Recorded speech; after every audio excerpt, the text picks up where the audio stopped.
はい。うん。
Okay, 6 o'clock. Regular board meeting, May 18th, 2022. We'll call the meeting to order and we'll begin with the flag salute. I pledge allegiance to the flag of the United States of America and to the republic for which it stands, one nation, under God, indivisible, with liberty and justice for all.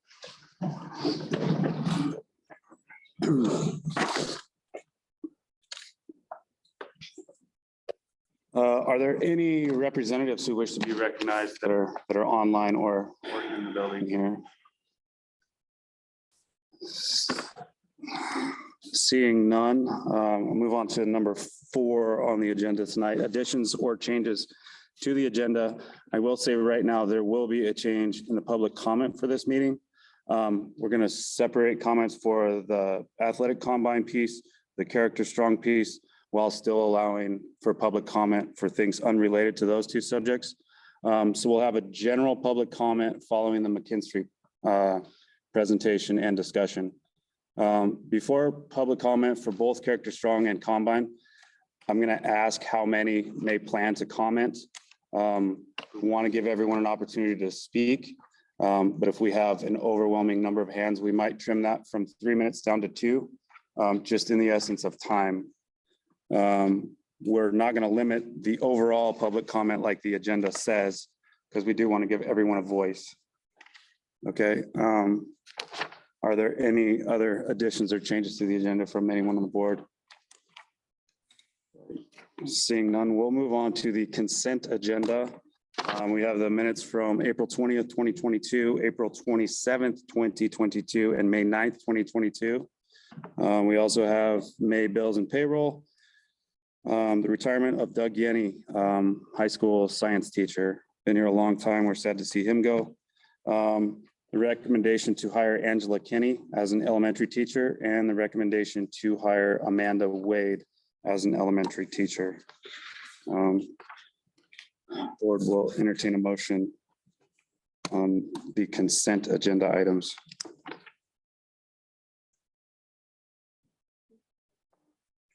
Motion to approve the consent agenda as it reads. We have a Second. motion before the board to approve the consent agenda as read. Do I hear a second? Yes. Motion to approve the consent agenda, moved and seconded.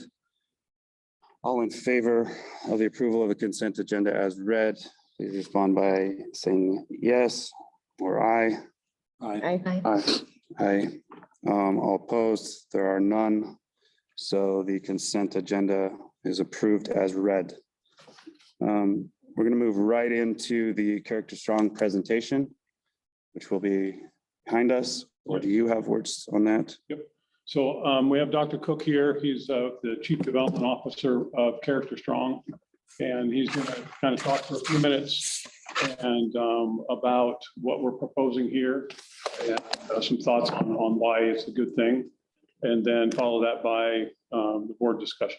So that I will turn it over to him. I am going to apologize for the not the most professional. We're going to switch from here back to our TV afterwards, but and this was the easiest way I could get.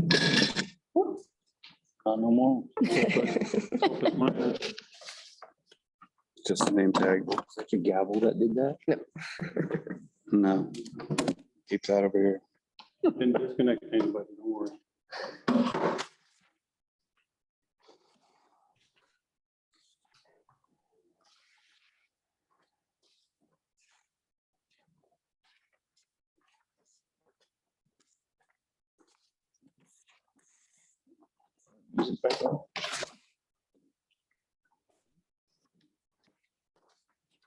You didn't disconnect I anyone. thought it. Bear with us, I guess here.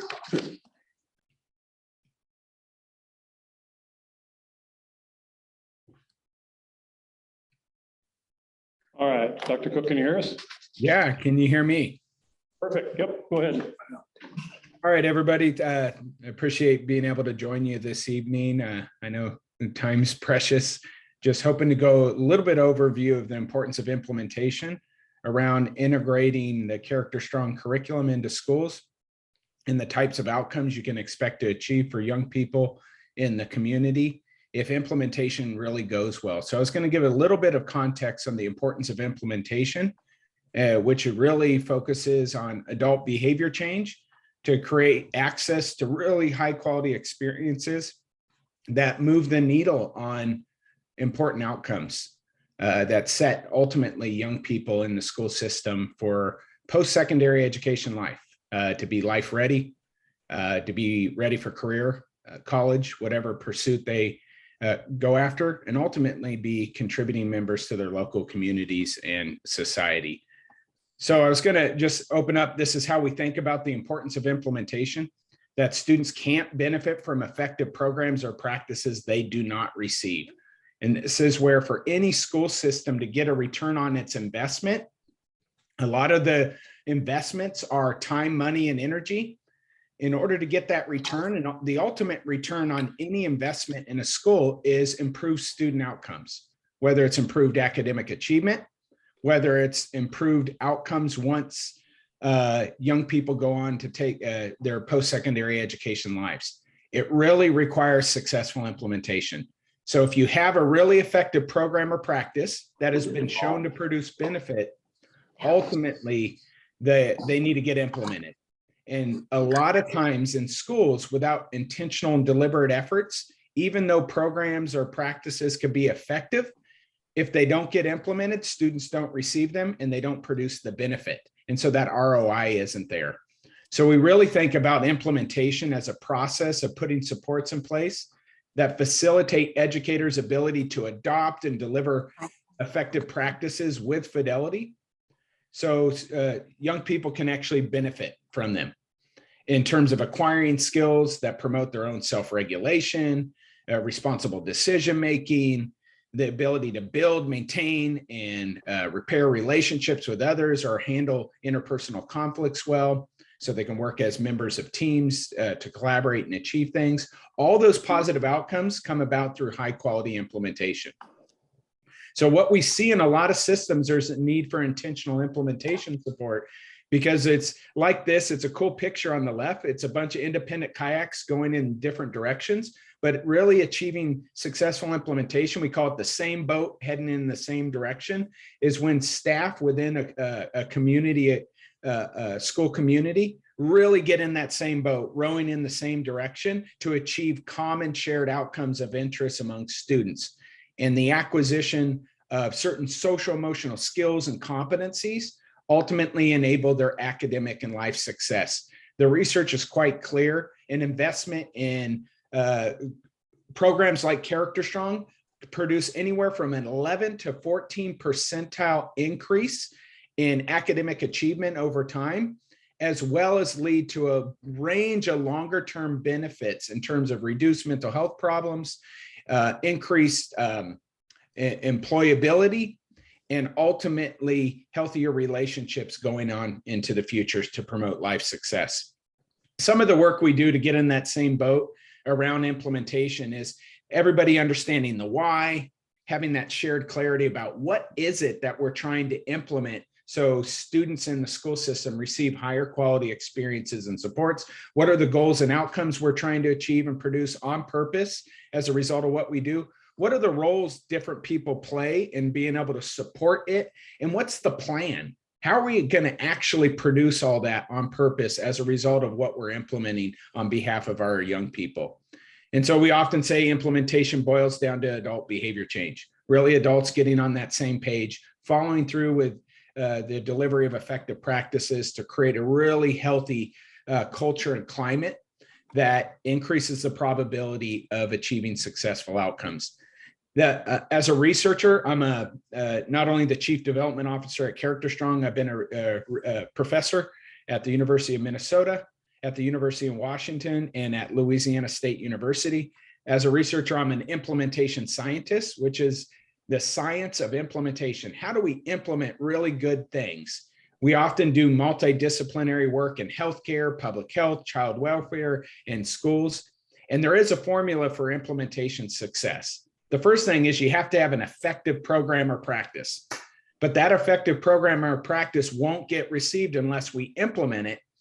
And then on top of that, we have to create a supportive environment for the adults so they can stay the course with implementing those effective programs. And when all those pieces are in place, the system's likely to achieve better outcomes for its young people. But if any of those are zero, unfortunately, many school systems will spin their wheels and not necessarily get to those desired outcomes. And this is one of the reasons why successful implementation of programs or practices like Character Strong are so essential to promoting better outcomes for young people. So we ultimately say, and I'll stop here and I'll open up for any questions that people might have. What are the conditions that drive successful implementation? It's predictable what will lead to successful implementation, and that is a supportive, what we call implementation culture and climate. It's when staff within the system perceive that the effort is expected, it's a priority, it's going to be adequately supported with time and resources and supports. If they put in energy and effort, it's going to get recognized and acknowledged so people feel appreciated for the energy and effort they're putting in to produce better outcomes for students. And ultimately, it's going to get measured and they can expect to get feedback about how it's going so they can continuously improve. And that feedback is not evaluative, it's really supportive to allow educators to continuously improve their delivery of practices that aim to promote better outcomes for students. So I'll just stop there. That's some of the work we do at Character Strong. Yes, you could say it's a curriculum, but really it's about creating a culture and climate around implementation that increases the likelihood of the school system achieving the types of outcomes it wants for young people now and later on into the future when they transition into post-secondary education life.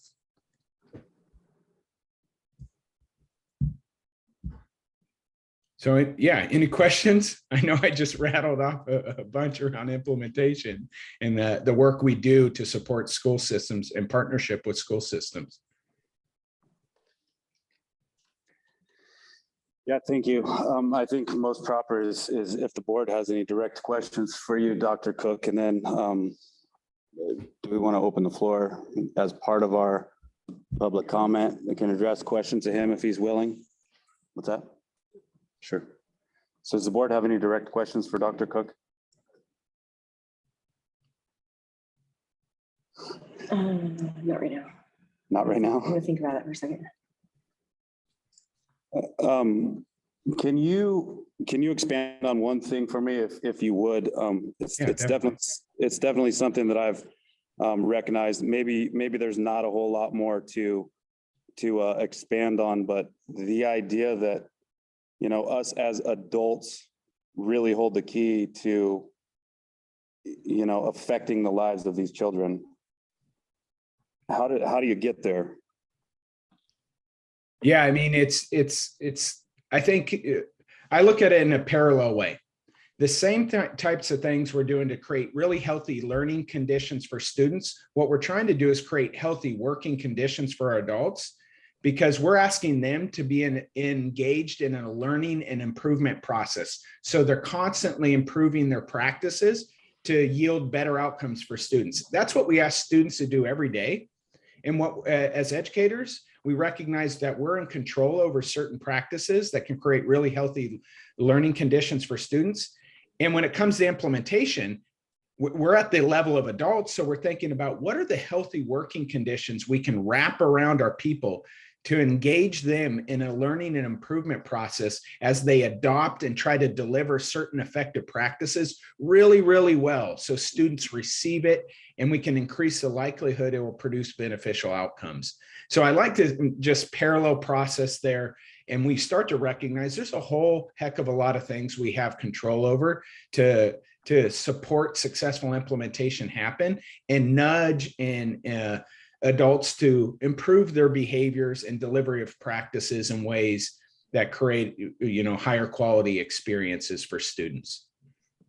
And I could get deeply into this, but we call them the weapons of mass implementation influence. There's really, from the implementation science literature, there's very specific supports that help facilitate implementation around adults incrementally improving their behavior. And that's just another way of thinking their delivery of certain effective practices So students access better supports and experiences that aim to achieve really specific outcomes.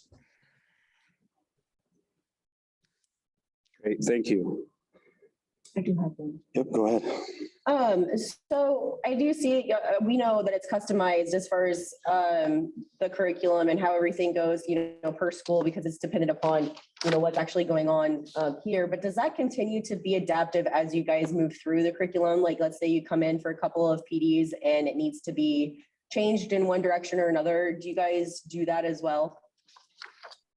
Yeah, I mean, we're really a values-based organization, and one of our main values is it's servant leadership. It's really working in the service of our partnerships with our schools. We maintain close communication to make sure we tailor supports and experiences in order to make the delivery of the program work in their context. And so we're highly responsive.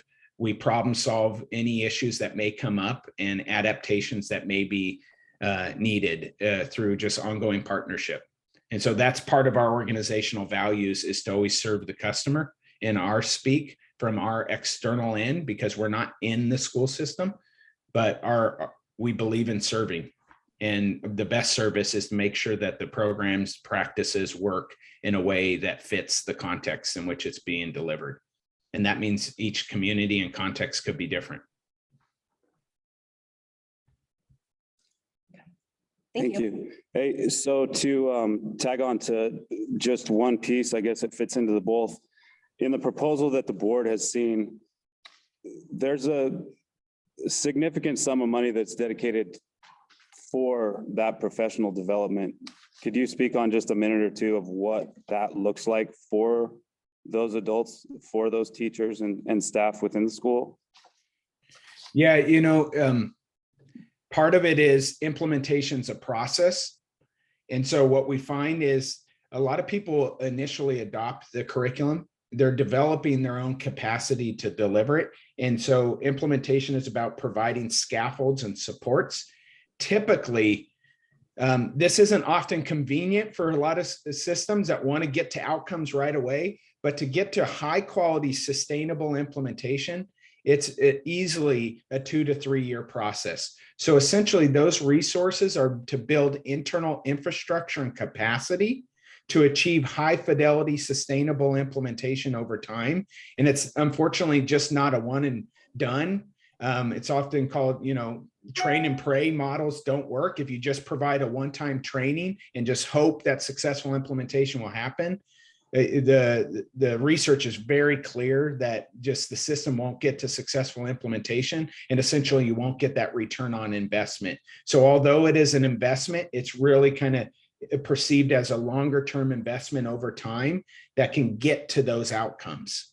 And weak implementation ultimately means students are accessing kind of weaker experiences that don't necessarily move the needle on the outcomes. And so those resources are really designed to build internal infrastructure and capacity to drive implementation, and it's distributed over time and not in just kind of a one-time event.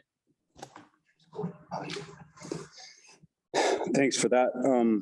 Last question, I think for me is, how do we, this is a long process. It's a step-by-step, it's incremental gains, moving the needle 1 inch, 1 centimeter at a time, which is good because moving forward is moving forward. Betterment is betterment. Is there any way, any kind of assurances that you can give the board that, how do we know that, that this thing, maybe it feels good right now, but 6 months, 18 months down the road, it's, it might slip and we never get the full value of it. Do you have any experience along those lines, or how might we mitigate those things? I'm sure that's not the first question. That's not the first time that question has arose, and probably other districts have experienced something along those lines. Can you speak to that for a second? Yeah, part of building the internal capacity is to enable data-based decisions. And so there's 2 pieces of data that will work for you all as a system to gather. So then you can use those pieces of information to make strategic decisions. the two types of data. We call them cause and effect data. The implementation data is the cause data. How well are we actually implementing it? The effect data is the student outcome data, but you need both pieces of information to make an accurate decision because you essentially intersect them. If we're not seeing changes in outcomes on students, the first question we ask is, are we delivering it with fidelity? And if not, our decision is to really identify what's missing and what supports can we do to drive successful implementation. A lot of systems will be stuck in that place for a while until they reach high fidelity. And you want to prevent what we call the flavor of the month problem, which is the rapid adoption and abandonment of programs without ever fully implementing with fidelity and going on to the next new thing. But you also want to do the due diligence to make sure we have information. If we're delivering it with fidelity, meaning students are receiving it in the way it's intended to be received, and we're not getting the outcomes we want, that's then a decision people need to look at each other and go, this isn't working for our context. It's not producing the benefit. And so that's where there would be a strategic, what we call de-implementation decision, and thinking about searching for other things that could work and produce benefit. Now, to rest assured, we've partnered and done randomized control trials on the secondary and elementary versions to demonstrate the types of effects that you can get, plus the development of it. And I'm happy to share these documents are grounded in the scientific research on how to build these effective programs in ways that are going to produce benefit. So essentially that gives the system a little bit of confidence that if we can deliver this with fidelity, these are the types of outcomes we can anticipate. But at the same time, the kind of responsible and data-driven approach is to make sure we create methods of gathering data on both the student outcomes and the implementation outcomes so you all can make the best decisions possible as to the next steps you want to take as it relates to the implementation of this. Great, thank you. Any other questions from the board? If not from the board, then I'm going to go ahead and open the floor up, if you don't mind, Dr. Cook, for public comment. I am going to ask real quick or public comment or questions directed towards either the board or the presenter.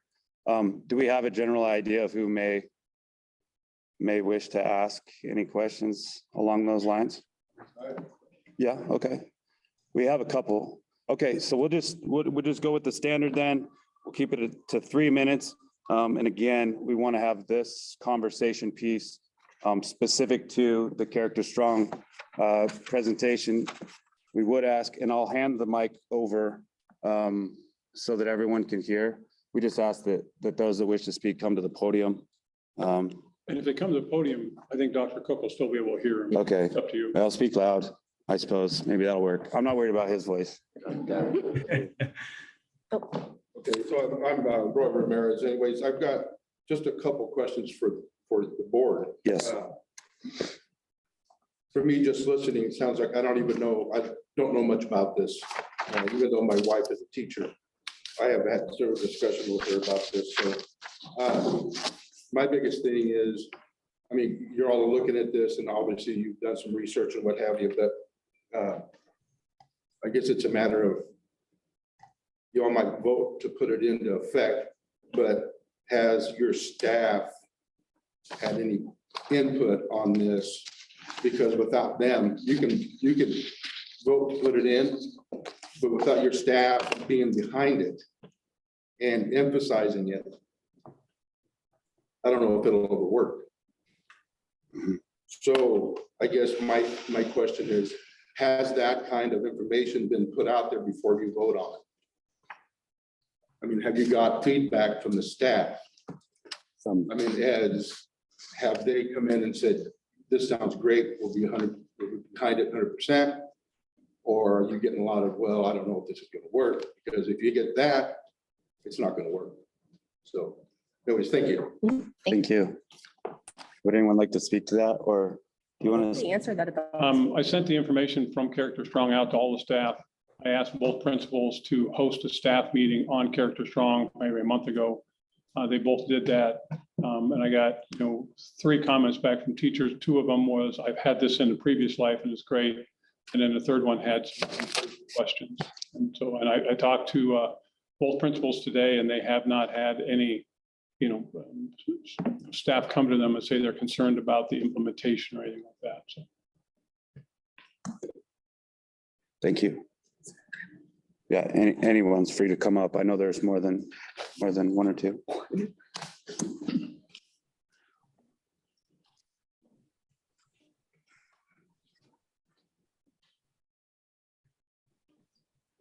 My name is Mary Ann Ward, and I have a couple questions. Okay. So the $30,000 or however much this is going to cost, is that yearly or is that one lump sum? 2026 What, through 2026. 2026? Mhm. And so why would we need to pay for an implementation of climate and other things? When it should be being done every day in school, showing respect, learning, teaching, all of that kind of stuff already to start with. Why do we need to pay for this amount of money when it should already be here? Where there should be no students bullying people or teachers that don't like your brothers or sisters or maybe your parents and bringing it to school and harassing the kids. So why would we need a program when it should already be in our school system? If teachers want respect from kids, then maybe it should be the other way around as well.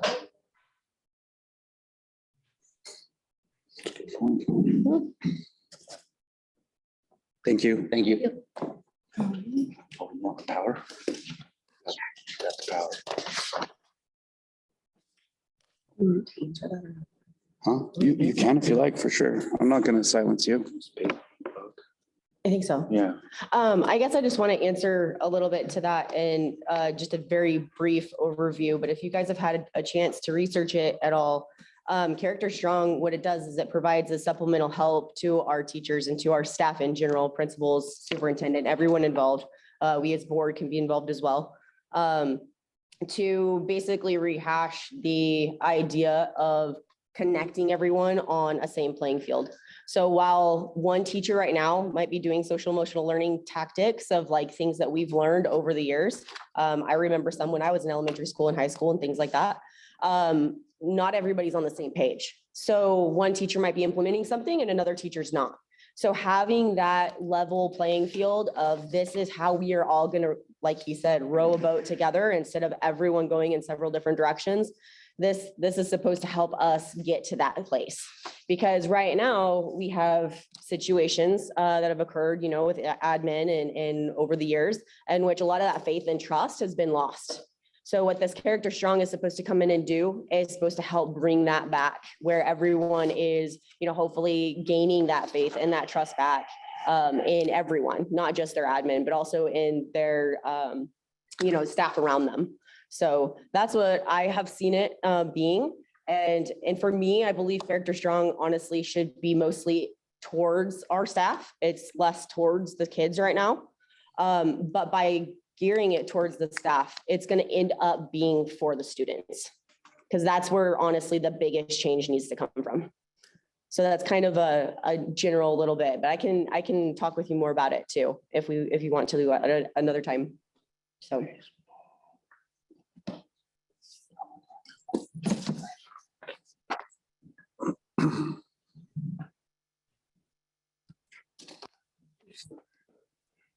I'm a student at the school. One of my, Gotta speak up. okay, one of the things I have to say is, why wasn't this brought to us sooner? Because if anything, I feel like our school needed it way sooner rather than later, as to recent events. And I feel that our school does not have the motivation to do this anymore, because we just needed it way sooner.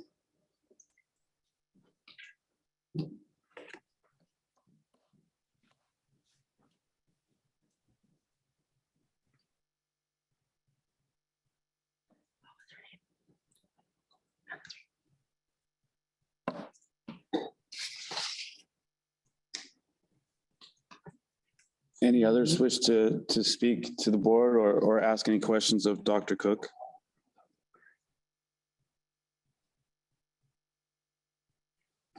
No?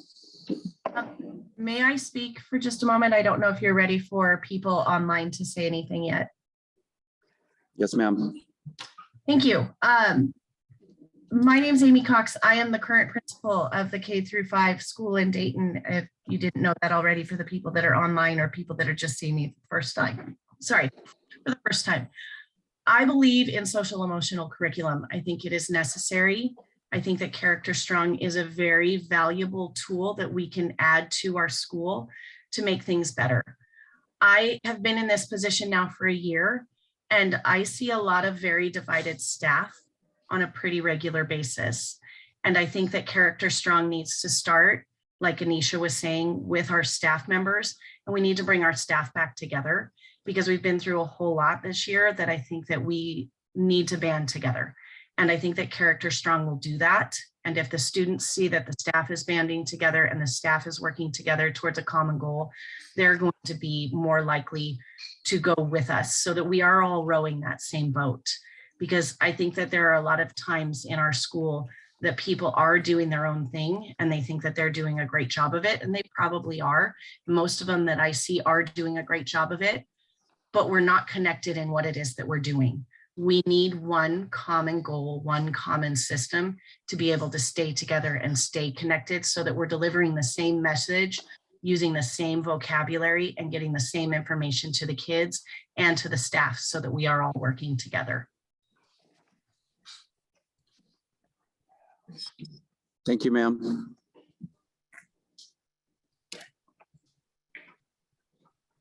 Are there any others online that wish to speak? Either a question for Dr. Cook or comments to the board?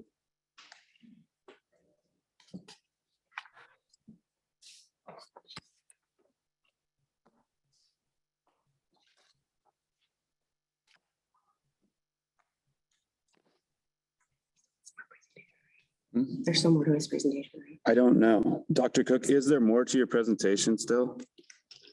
Nope, that's what I had. I'm happy to talk about any other facet of the work if people are interested. And if there's questions after this meeting that come up, we're also happy to address anything that comes from within or outside of the school, so people feel like their questions have answers to them.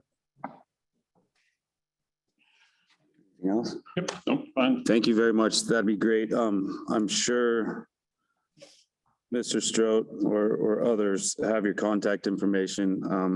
And if you'd be willing, it would be helpful if we could pass that information along to folks that might be interested along those lines.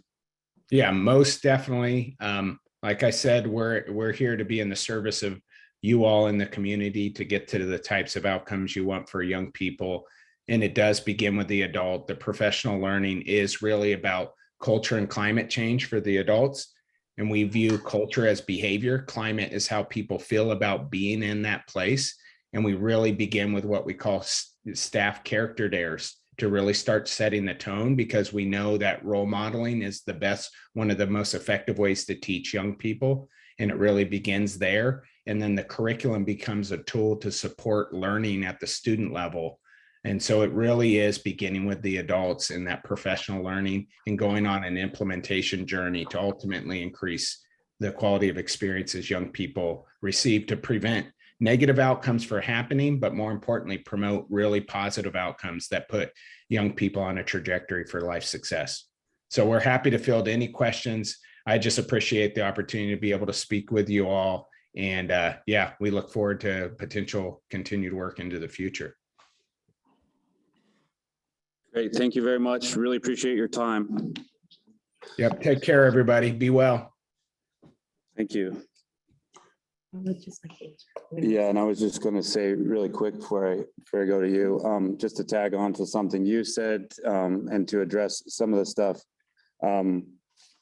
Obviously, if we rewind or replay what we'd all love to forget over the last 2 years with COVID and all of the hardships that our kids have been through, the stress we've put our schools in general, and all of the people that have still showed up on the daily to do the best they can possibly for kids across the board.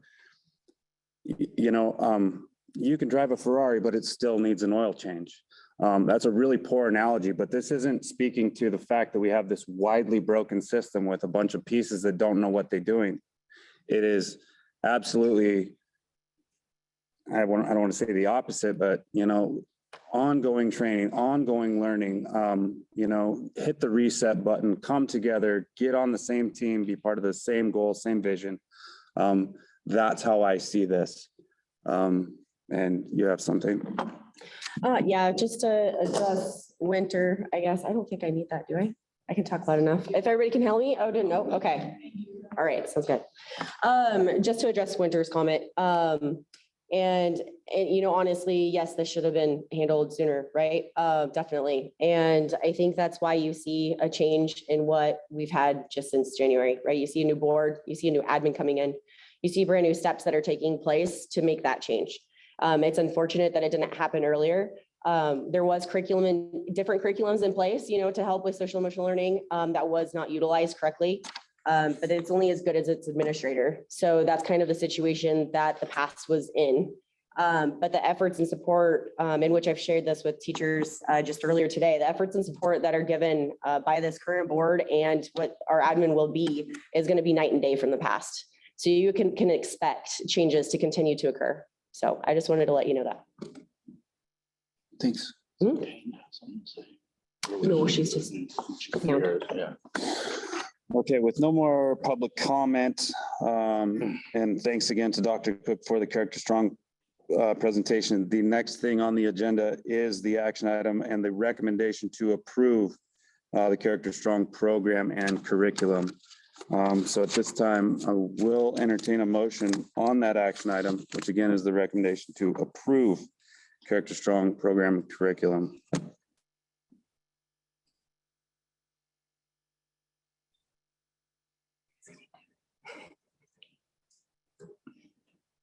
I'll make a motion to approve Character Strong as a program and curriculum package. Okay, there is a motion before the board for the approval of said curriculum. Do we hear a second? Are we having to approve the whole thing? Or can we select things out of it? Like, as far as the final bid, is this for the purchase of it? This is for the purchase of an implementation. I did do research on that. You don't want to pick and choose out of that. You want the whole package. You don't want any of it. So. I'll second That's it. Okay, so we do have a motion to approve Character Strong program and curriculum, and it has been seconded. All in favor, unless there's any, I guess, pause that for a second. Is there any additional discussion amongst board along those lines? I don't know if anybody heard the question. Probably should make that louder. So Corinda asked if there was the ability to get portions of the package. So there was several things listed on that package. If you guys, was that part of the budget or the packet last board meeting? I'm trying to remember. Yeah. So if you look at the last board meetings packet, there is a budget there, has several different items. One of them was the professional development. Other ones were curriculums for different types. So elementary, PE, middle school, high school areas, things like that. So they're all individualized. In doing my research as far as trying to figure out the most cost-effective way of implementing this curriculum, the best way is to utilize all the different avenues that they have in which these curriculums can be implemented to the kids. Because not everybody has the same classes. So somebody might have PE, somebody might not. And so in order to make sure that we're reaching out to everyone and making sure everyone's included in that, it's best to have the whole package. So that was what I was answering to Corinda. So. Thanks. So again, just to reiterate, we do have a motion before the board, which has been seconded, which is the recommendation to approve the Character Strong program and curriculum. All those in favor of the adoption of said curriculum, respond by saying aye or yes. Aye. Aye. I would say aye on that for myself. Any opposed?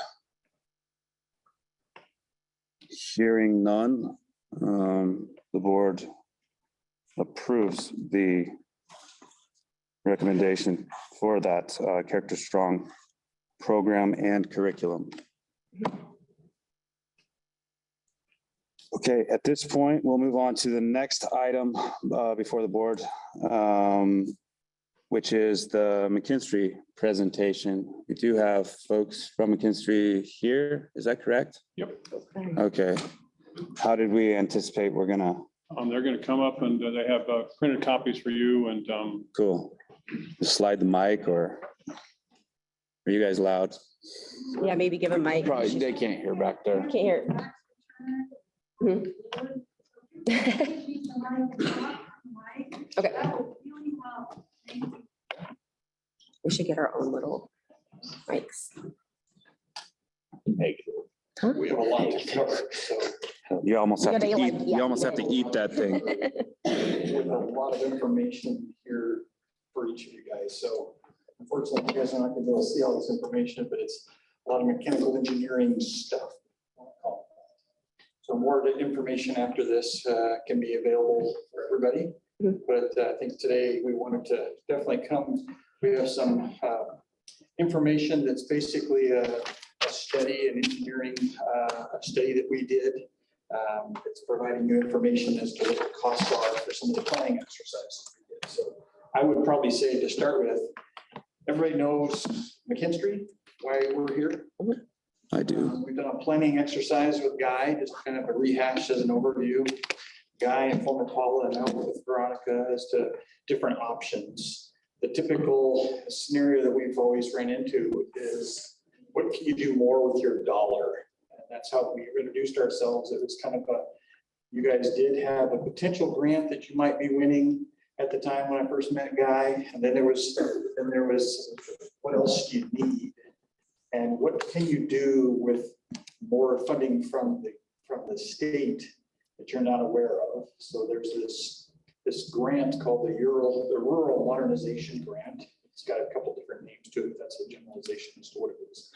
But with that, you guys ended up winning that planning of that grant. And instead of just focusing on your elementary school, we recommended, hey, let's look at all of your schools, all of your buildings that apply. And so we did a study, we call it a study, we call it an audit in our world. But we came up with a lot of options that talk about, how to renovate your school. That's what we do. We're renovations experts on schools, we do every day. So we have Casey and Ira here with McKinstry. They kind of led as mechanical engineering team and our development team as to what options we put together. But there is there's the grant. Then there's also the state funding that a lot of folks, when we first met, were not aware of the ESSER funds that you could use towards HVAC systems. So there's a kind of a combination of how to use your dollars. And there's even more than that, planning down the road. So a lot of things to talk about here. Some of them, okay. and maybe I'll add a few more things just to start. 3 years ago, the community passed a levy for $100,000 to study the electrical grid, if you will, at the elementary school, because it's 80 years old. And it's just, we can't plug in hardly anything into the elementary anymore. And it's getting older and it's pretty soon. And so the community supported that. So, and then, in talking to you, I found out that the state will award up to $5 million of grant. There's not a matching fund, it's just an outright grant. And so we started this journey on, what should the school district, what do we need in order to make it good for the next 20, 25 years or something?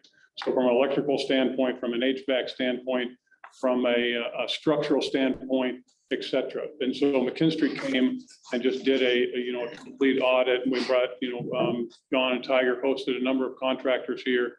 And so the board's going to kind of hear their initial report on, this is what the school district needs. And of that, the board can, will turn around and we're going to put a proposal into the state for up to $5 million of some of the stuff. The board also set aside $500,000 of ESSER money, the federal money, to be used in partnership with this as well. So this is kind of the, the initial step of announcing the results of your visits. And then the next step will be to actually make a proposal to the state of Washington to get a certain amount of money. Yeah, so I'll kind of take you through, what we found in our effort. As Guy mentioned, we worked with John and Tiger and Guy to identify the areas of need in all the schools. It's the elementary, the high school, the gym, ag shop, the whole works. And really to focus on, how do we address the needs for the next 20 to 25 years? So that was our focus, and really to focus on things that would reduce operational costs and energy costs. And as has already been mentioned, we wanted to maximize the use of grants and stimulus. There's some ESSER funds available, so we tried to package the projects up in a way that, hey, we could do these with ESSER funds, and we could do these right away.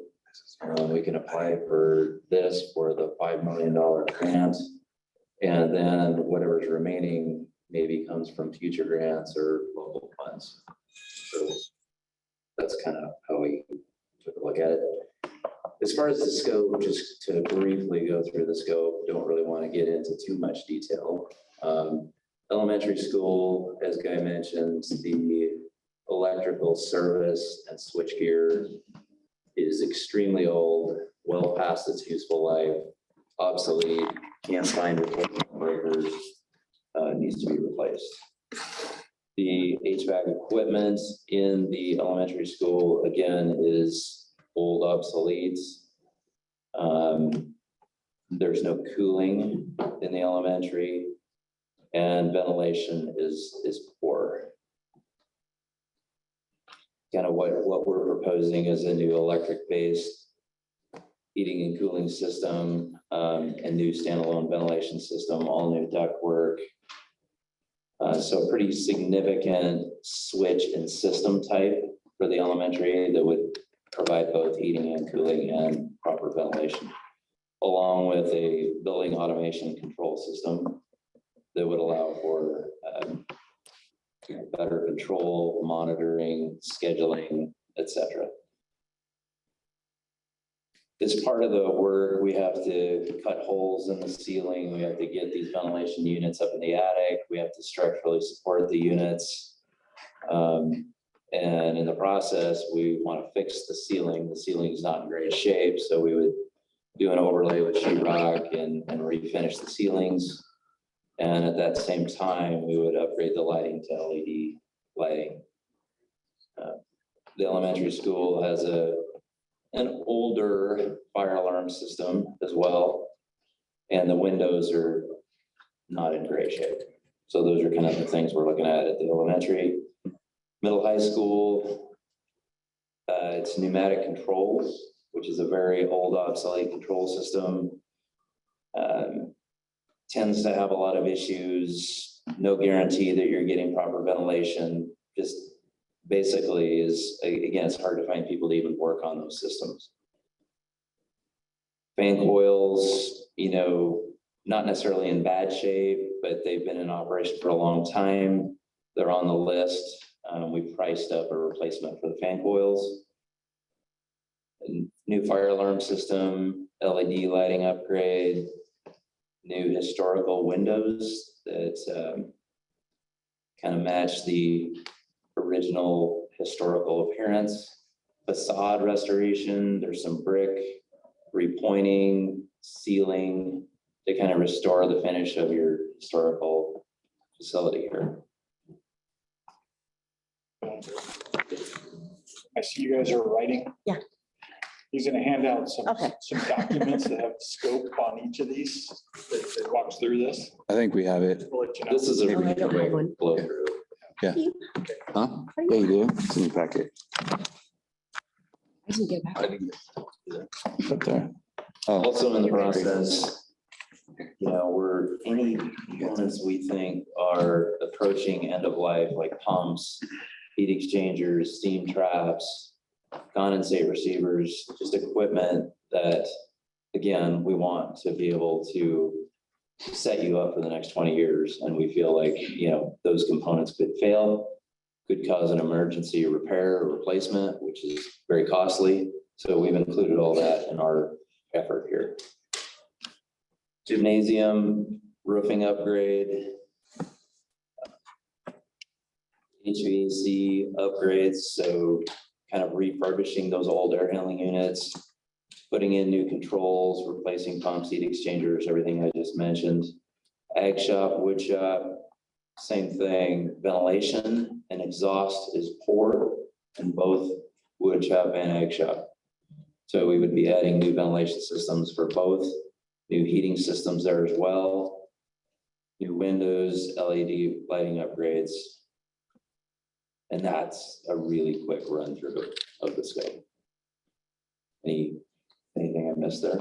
The only one was, we also looked at the admin / special ed building too, for ventilation and heating cooling upgrades. That's my fault. I left it off the list. So again, working with Guy and John and looking at the priorities for these projects and knowing that there are some ESSER funds available, and I believe it's approximately 700K. We targeted a project where we would replace the electrical service and switchgear at the elementary, and we would address leaking steam and condensate piping between the high school and the gymnasium as kind of a first project, potentially with ESSER funds if the board chooses to go that way. Yep.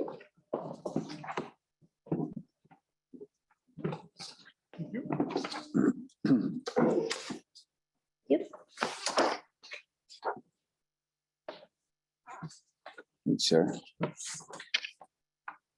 So just a couple comments on our pricing. Thank you. So this is contractor pricing. These numbers are fully burdened with soft costs. So soft costs would be things like bond, it would be design costs, construction management, supervision, taxes, owner contingency, things of that nature would be considered soft costs. So we go out to contractors, we walk them through. We've done about 50% design documents at this stage. That is the basis for the contractor pricing. We get the contractor numbers, and the soft costs are proportionally applied to all of the raw contractor costs. So that's what you see on the document in front of you.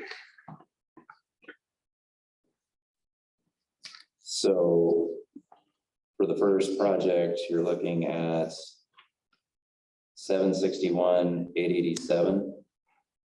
So slightly over, I think, what we talked about, Guy, on your ESSER funds. And I'm not sure if you still want to use ESSER funds for that work or not, but we're prepared for that project. We're prepared to move forward immediately and order switchgear, which is about 40 weeks out.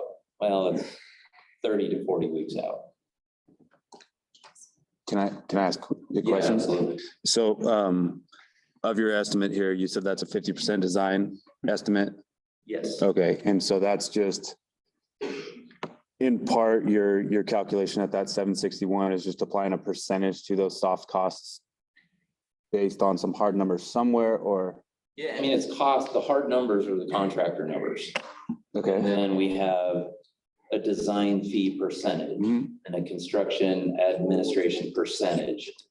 And so those are just to simplify the breakout of this pricing. Sure. They're applied proportionally. Okay. So does that make sense or not? Yeah, a little bit. Sorry, You have a I'm sure it sheet in does. Great detail that shows these are the hard numbers. Yeah, but Here's our design with our fee percentages. We do have a great level of Okay. detail. This is to simplify and show breakout and Sure. apply the costs proportionally. So of this number though, can you give us like a general percentage of what's soft cost and what's the actual labor and install of equipment? Soft costs are probably it's probably a 1.5 multiplier. So did you have more? No. I was just gonna ask, when is this like up to date today? Cost estimate, or when was that engineer's estimate produced? This is up to date to today. Up the date today. So we're taking, I guess a side question, what do you guys use for, your unit bid analysis sort of tool? I mean, are you guys This is polling? Actual, we do our 50% design and we walk contractors. Okay, And they okay. give us a hard number. Okay, so you do have we're ready to bids. roll into a contract Copy. in order. Yeah, Okay. This is the guaranteed max. Okay, Okay. Yeah. Will not exceed this. thank you. Gotcha. All the numbers you're gonna see here are, well, with this one in the OSPI, it's a G-max number. Okay, So gotcha. How much did we have set aside in the ESSER funds for this that we're over by this cost? What the board was 500,000. Okay. Okay. So then what So would we be our do- plan to pay for the rest of it if we were to do this? Well, the board could use capital, the capital project fund. There's some additional ESSER funds that are still available. Okay. What would that take away from the capital budget as far as maintenance projects that need to be done during the summer? It wouldn't hurt, it wouldn't affect the summer project, but it Wouldn't it? would Okay. affect, you'd be spending that money here versus maybe something else. I see. Okay. And I presume the 100,000 that was originally raised by the community is still there. Well, I don't think that we've used that yet. Okay. Cool. Thanks for that understanding. I appreciate that. No worries. I should also mention that when he says guarantees, the guaranteed cost is guaranteed cost, but then as a performance contractor with you guys, we also guarantee the energy savings along with the performance of the project. So that will all be spelled out a bit more. Can you hit that into the mic so they can hear? So all projects, so he just gave a guaranteed cost, but all projects include a guaranteed cost, guaranteed energy savings that we calculate with that cost, and then the performance of the project. So if we don't meet that, we might be paying the difference. Okay. In a sense, of not meeting our guarantee. And just to clarify, it says here to install a new electrical service and with switchgear to the elementary, really it's the elementary in the middle. It's this building over here versus just the first half of that building. Exactly. So all the documentation that we had based on the original drawing, drawings referred to that building over there as the elementary school. This is the middle high school, and then gym and your ag shops. Perfect. So there was some confusion that we worked with you and John a little bit on what exactly is each building called and how is it metered. But just so you know, that's how it's broken up. But when we say elementary, it's that entire building. Sure. Gotcha. And for this pricing, we did, for many of the scopes, we brought multiple contractors out. So we don't have a single number. It's, pretty Sure. solid pricing that we have. And so you guys, if you don't mind, I believe I have a general understanding of McKinstry, which is essentially you are like a design build firm. And so you have solicited hard numbers from subcontractors to execute said plan. That's correct. Okay, thank you. Is it pretty standard to take 3 contractors for bid for each line item? Yeah, the time we're in right now is a little bit unique. And sometimes it's difficult to even find a contractor to give you a number. Mhm. So I can't say that I have 3 for every scope item. And if the scope's not large enough, you won't generate the interest right now to get contractors. So we have to use our leverage a little bit to get folks to come out and give us a number. Sure. Which obviously doesn't help us get really great numbers. Yeah. It's just the nature of the time. Can you speak on some of the condition report that came from the inspection of electrical services and give us an idea, kind of, just the general public, an idea of how old the system is and what, during the condition report analysis, what factors did you find that would justify this kind of an upgrade? Yeah, I think you're talking, what was it, late 40s, early 50s year, 1953. Exactly. That's about when the elementary Just school the was. obsolescence, I think, think, is the major issue. If you have a failed breaker and you can't find a replacement, you're kind of up a creek. Knob and tube What's that? thing. Yeah, so You laugh. it's really obsolete. It's driving it. I mean, the gear still performs, it's still working. Mm. But when it doesn't, it's gonna be a problem. Mhm. With that being 40, 50 weeks out, I heard him mention, you said December is what that's looking like timeframe. So December. what is your guys' timeframe of being able to actually do the project? And like, what would it cause as far as disruption with schooling and that kind of stuff to get it done? Well, with 40 weeks, I mean, we're gonna be in the next summer, I think. Is that? Switch gears. Okay, Is that what the planned work time frame would be, is over the summer months when kids are out I of think school? That would be ideal. oh, yeah. Sure. If knowing the lead time is out there that far, I don't think there's a chance to do it sooner. Okay. I think Yeah. you could do the steam and condensate piping, really, you could do it this summer. It's pipe, we can get pipe still, Okay. so. I don't. So moving on, OSDI grant funds. So Guy mentioned the grant program, you can ask up to $5 million. And so again, looking at the next highest priority projects, really, we were focused, and working with John and Guy on this, focused on the elementary school and the HVAC system at the elementary, and switching from a unit ventilator type system to a heat pump based system, so an electric system. Much more efficient system. Thank you. Also provides both heating and cooling. So it's kind of a double benefit there. There's, a lot of potential for future state mandates to go electric with systems that's going to be written into codes in the future. So we're kind of thinking out ahead a little bit. Also, there's some programs from the state where they're requiring you to meet certain energy use targets for each building. Now, right now, it's buildings over 50,000 square feet, but it's going to go down to buildings over 20,000 square feet.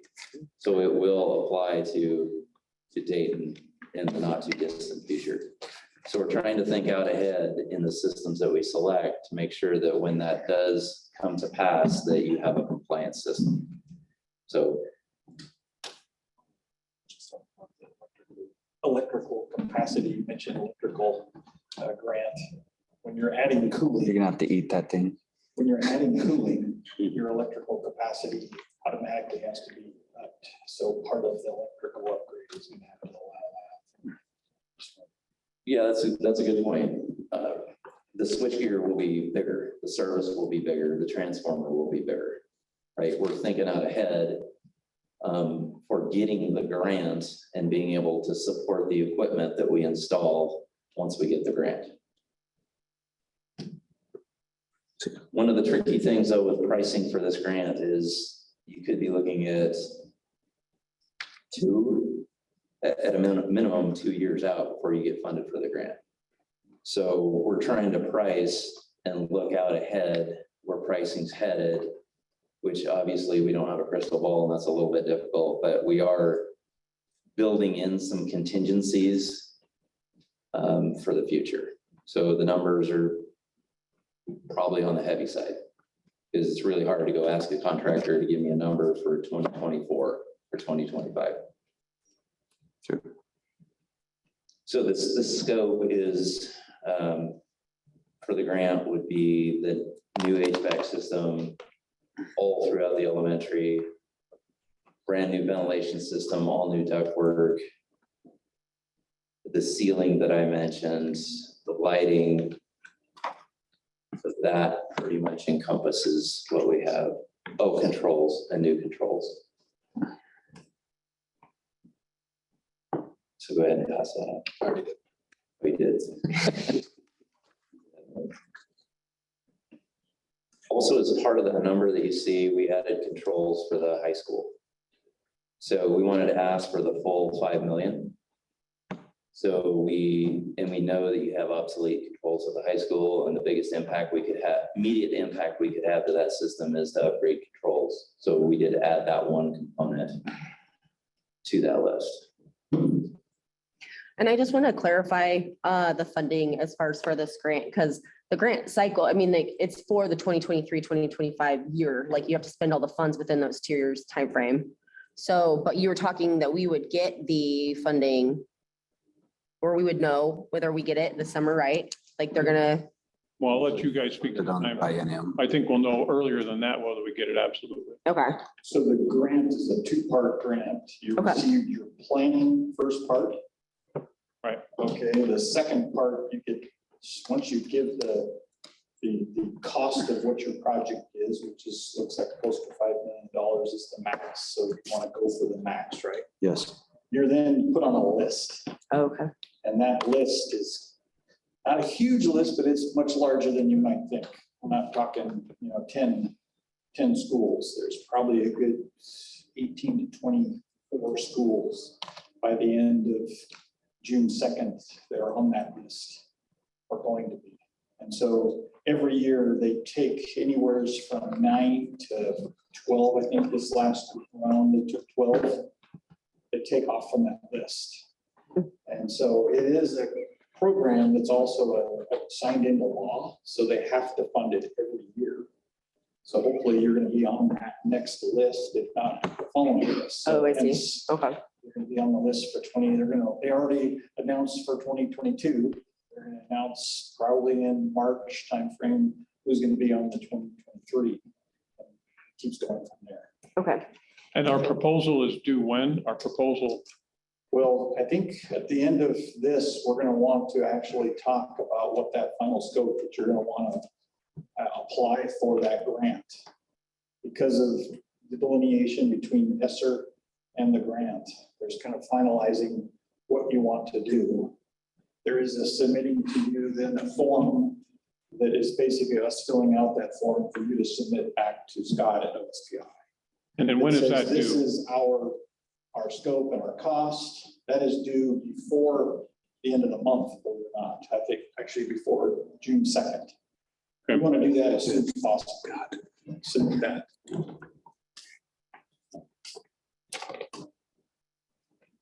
So we've already packaged the scope that you see in front of you right now, and it's just shy of 5 million. And we're prepared to submit that right now. Perfect. So the form's filled out, it's ready to go. Question relating to the funding side. Now, if you submit a request for whatever it is, 4.9, okay, is there the potential where that may be partially funded in the next award cycle, and then there might maybe a remainder? Is part of your project still left unfunded, or do they just say, hey, you asked for 4.9, we got 3 to give you, that's that? And if that being the case, then would you trim the scope back, or is it an all or nothing sort of deal? Does that make sense? It's in an all or nothing deal. Okay. And just to add a couple other items to this, so we have some projects that have been recently funded that we're working on right now. Mhm. And the state did provide escalators per year. It was about 3 to 4% per year, which obviously doesn't match inflation right now, but it does help. Sure. We had enough contingencies built in those projects that we were able to make it work with the scope that we submitted. Just thought I would add that. Sure. Cool. So then the remaining projects that didn't make either the ESSER funds or the grant funds, gymnasium roof.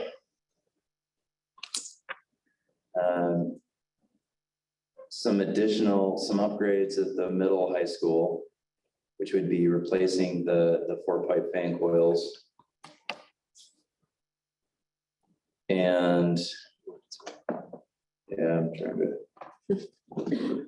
Oh, so we had 4-pipe fan coils. We had the ventilation unit refurbishments. We had the auditorium unit refurbishment. We had replacement of pumps, heat exchangers, kind of miscellaneous components that could fail. So essentially, we're going through and upgrading all systems at the high school.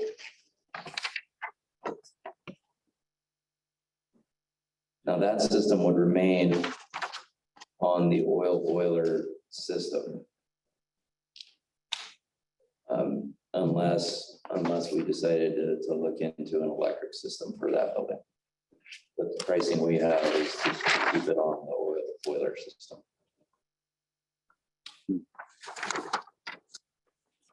Talking about the upgrade for the fire alarm system in elementary, you said it wasn't to code. Can you elaborate on that? You know, honestly, I probably can't. Okay. I'm not an electrical engineer. So Sounds like it might be a priority consideration. It might be a liability. So I'm curious. potentially, I mean, I've seen a lot older systems than what you have. What you have is grandfathered in. If we're to upgrade it, you definitely would need to bring it up to current codes. I don't see what you have as a horrible system. It's just, there's a few code changes since when yours was installed versus what they are now.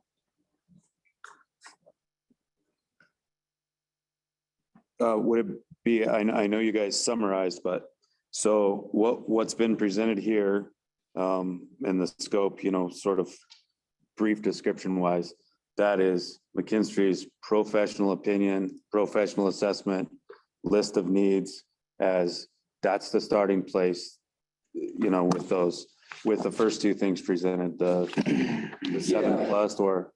Yeah, it's not just McKinstry though. We lean on, John and Tiger and Guy and the folks that are operating the systems, right? We're not here every day. But yeah, in conjunction with their opinion and, what we know and our experience, yeah, this is kind of the priority list. Okay.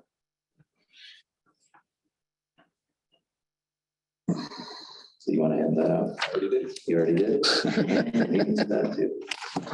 So you can draw your attention to window replacements. On the back page. Very, very large numbers. Yeah. So we only have one contractor price set. Probably what's driving a lot of the cost at the high school is not knowing what's going to happen when you pull that window and how much sheetrock comes with it. So, yeah, you go.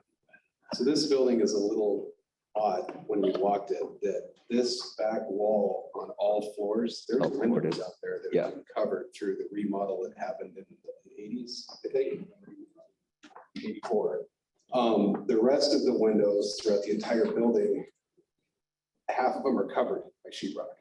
So a lot of these windows are twice as tall as what they show here on every floor. So it was the combination of trying to give it the historical look and also the unknown of what happens to the drywall once we start popping these out. Sure. Casey's right, we did only walk one and they specialize in historic windows, but we had that one contractor here and we had to walk every building. So I just wanted to highlight. Sure. And so the plan going forward would be to restore to original. Appearance. Okay, copy. Appearance is important. Sure. Because it will be modern materials. Yes. And if we are heavy on our pricing and we pull one window out and we find that the drywall doesn't come with it and it's simpler than we thought, we substantiate all of our costs and you get the savings back. It's not that McKinstry puts it in our pocket.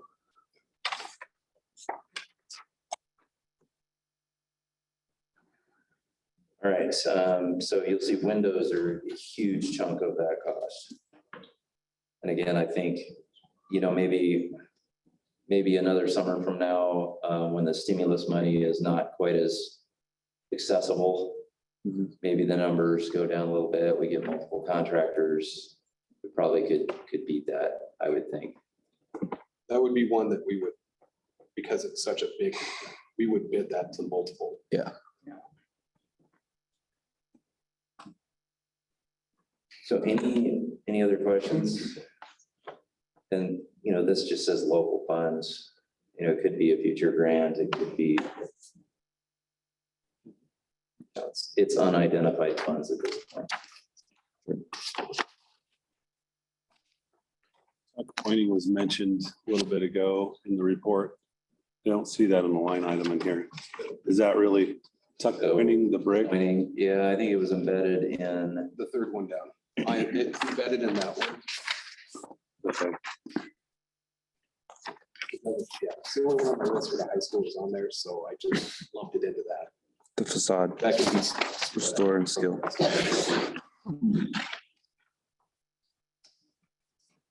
See, so I have on the agenda next steps.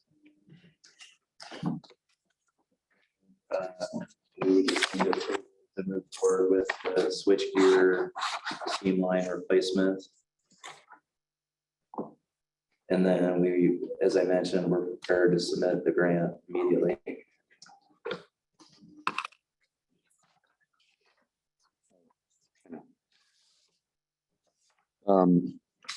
Question.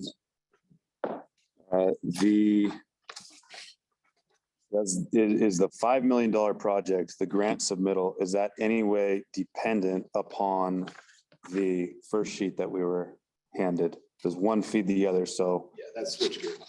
okay, That electrical upgrade, yeah. so the big grant funds are negligible without the investment on the first piece. That is correct. Okay. There's not enough electrical capacity to support the new system. Sure.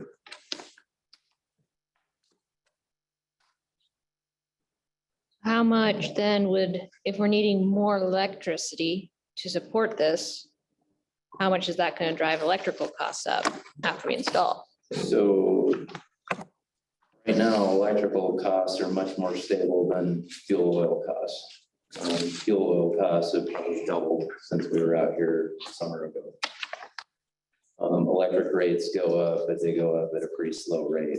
So your electrical costs will go up for sure, but your oil costs will go down more than your electrical costs will go up. Now, it will add the fact that you are cooling in a building that you currently have no cooling in. So it's, obviously that is an energy hit there. You're going to consume more energy to cool than not cooling at all. Sure.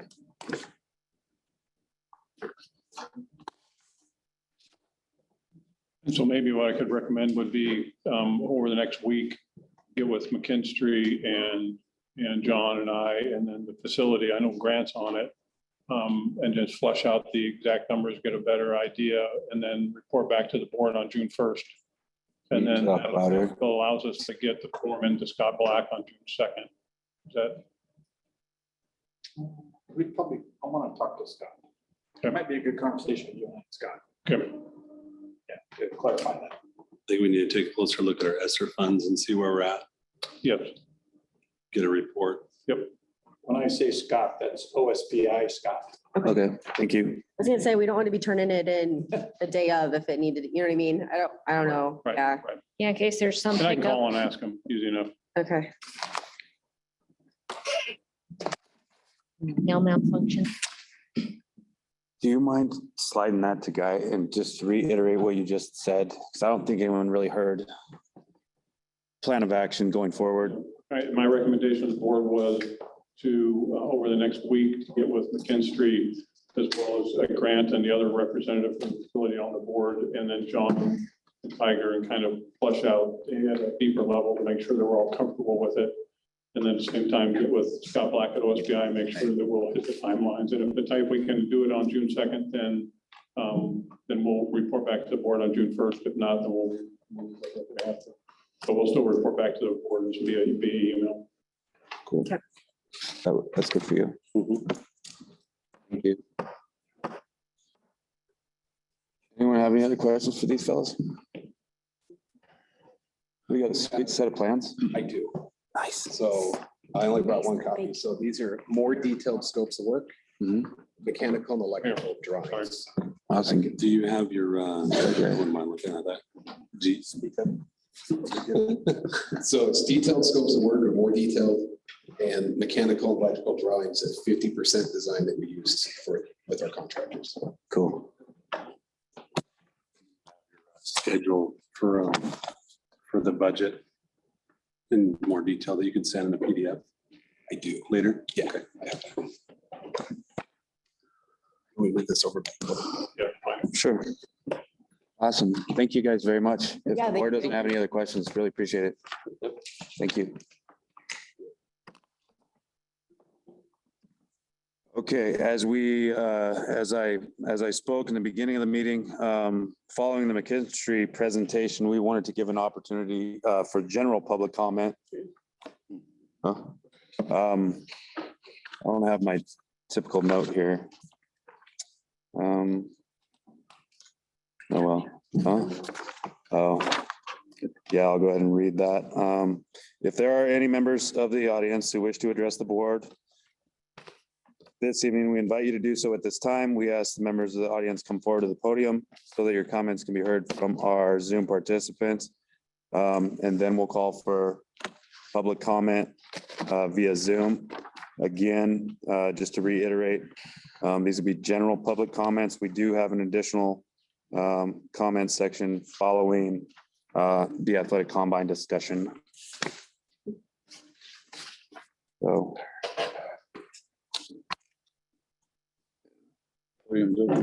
Opening the floor for any general comment. I thought we were doing Huh? history comments. No, I mean, they can talk about McKinstry. You can hear me? It's all right. My name is Charlie Mead. I'm here to address an event that happened in Dayton School District on May the 6th, a couple of Fridays ago.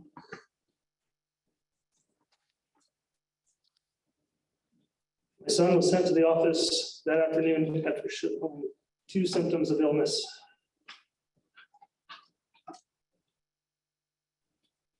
When he arrived, there was a COVID swab test waiting for him. And without an option to say no, or to be given the chance to contact my wife or I, he was given the test. This may not seem unreasonable to some of you, but to me, it's everything to me, because my son was put in a spot to choose between my wishes or the trust of school staff, and that is unacceptable.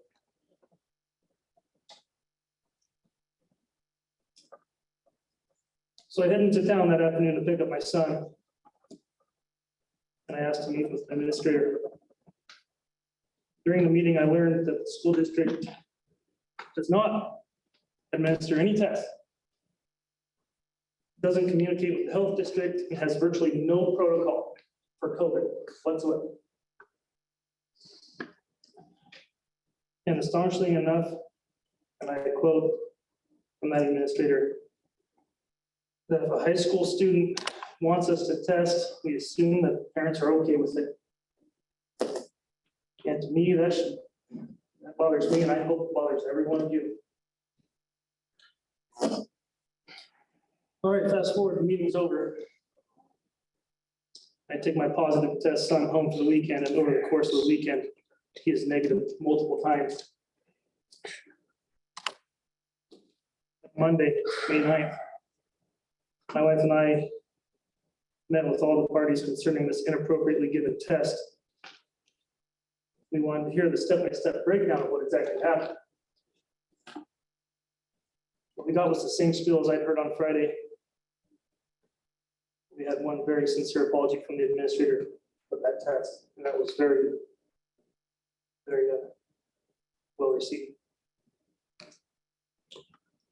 At the end of the meeting, my wife and I asked the district via the administrator to send an email refuting the prior Friday's COVID test, which was a false positive. But mainly in this email, we desired an apology to be sent out to acknowledge that the test was given without parental consent, and that was so that parents knew that this had happened and it could happen again. I've got 30 seconds, please allow me. That request was denied, the meeting was over. What was done is wrong. And all I wanted to do by coming here is to let people know that this happened and it can happen again. And my recommendation, my plea to the school board, you guys, is that let's stop this testing. This whole COVID charade, it's over. Let's not let this happen again. Thank you. Thank you. Thank you.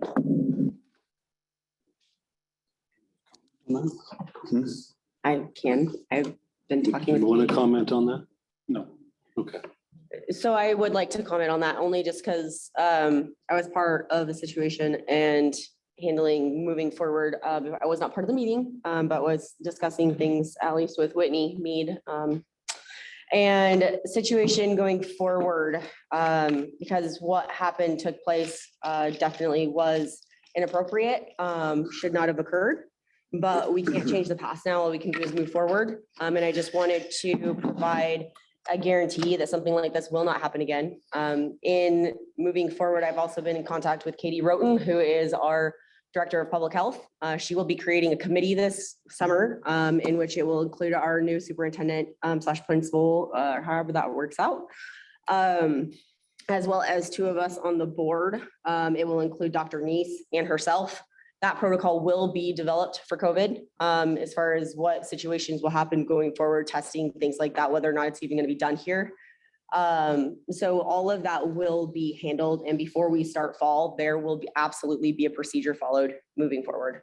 So this situation does not happen again. So I just wanted to provide that feedback because it is definitely unfortunate. It is one of those things that is a sticky situation and not having a protocol, and it took something like that occurring to make us get on board to have something moving forward, but it is being done. So I just wanted to let you know that.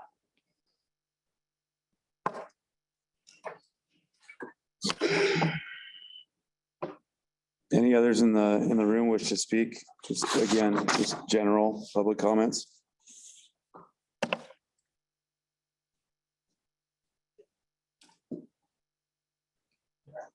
Yeah. Yes, please. Then we can hand you the mic and You just need the mic up there. you're quiet. It is. No, it's right here. No. Is it still up there? Okay. Oh. Oh, Well, I saw that Mr. Yanning's retiring, and what a great teacher.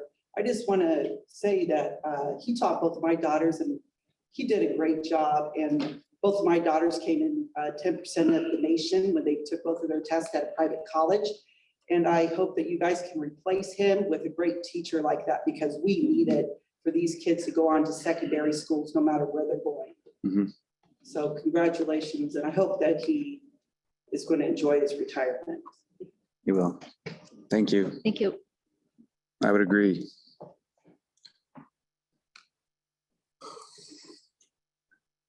Any others in the room?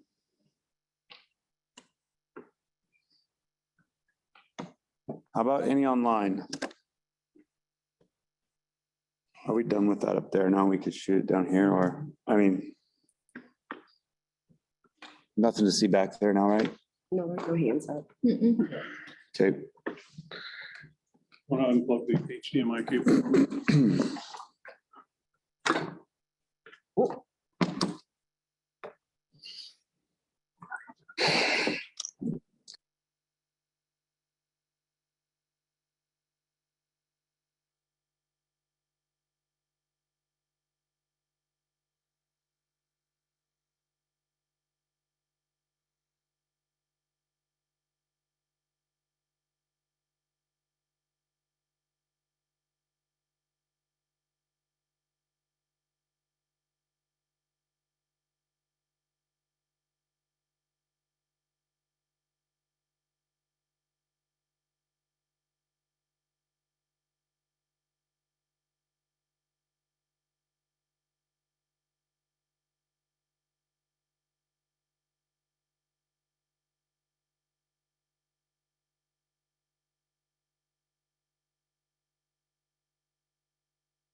A lot of time, but that'll give us They're an live. opportunity. What's that? You back? They're back live too. If you Okay. want, you could let them know. I was just letting the people here in the room know, for those on Zoom, that we're going to take just a quick 5-minute recess, let folks stretch their legs before what will be robust. That is what we're looking for.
Basically. I love my gavel. If I could settle everything down and bring everyone back together here, we're going to reconvene the meeting at 7:37. And we will pick up where we left off. Here, which is an athletic combine discussion. We do have our athletic director, Sam Korsland, is going to present a report. The board will engage in discussion on those contents, and then we will open the floor for public comment. I'm going to ask how many intend to speak so we can figure out if we're going to be a 2-minute or a 3-minute on those comments. Nothing further. Go ahead, Sam. Thank you. I'm going to try to just stick to the script that I prepared that's in everybody's package here. We'll do a few comments to add in there. First, I'm not from Dayton or Wadesburg. I moved to this area 4 years ago when the combine was already in place for all sports. I've been involved in the combine as a fan, parent, volunteer coach, paid coach, and now as the athletic director. I've spent time inside both districts in my current role, worked with both school boards, both administrations, all of our coaches and athletes. I believe all of this provides me with an opportunity to present an objective view into the combine. When I assumed my current role, I researched the old meeting minutes on the formation of the combine, which led me to believe that it was ill-conceived from the very beginning. It was put together in order to keep 11-man football, and when that team then had success, it seemed logical to combine for more sports. The problem is that no one seemed to work out any of the issues beyond simple logistics. I've heard of extremely contentious meetings to discuss issues that are still being dealt with today. This lack of direction from both sides has caused the combine to languish for most of its existence. I have taken this challenge seriously and worked to fix many of the issues which are within my power to do so. We now have a combined athletic code, streamlined registration procedures, secure medical releases for athletes instead of loose paper copies going on road trips, a defined facility use plan, improved facilities, plans for strength training in the curriculum in at least one school, improved communication, advanced scheduling, 24/7 fan store, and now this season, a defined coach review process.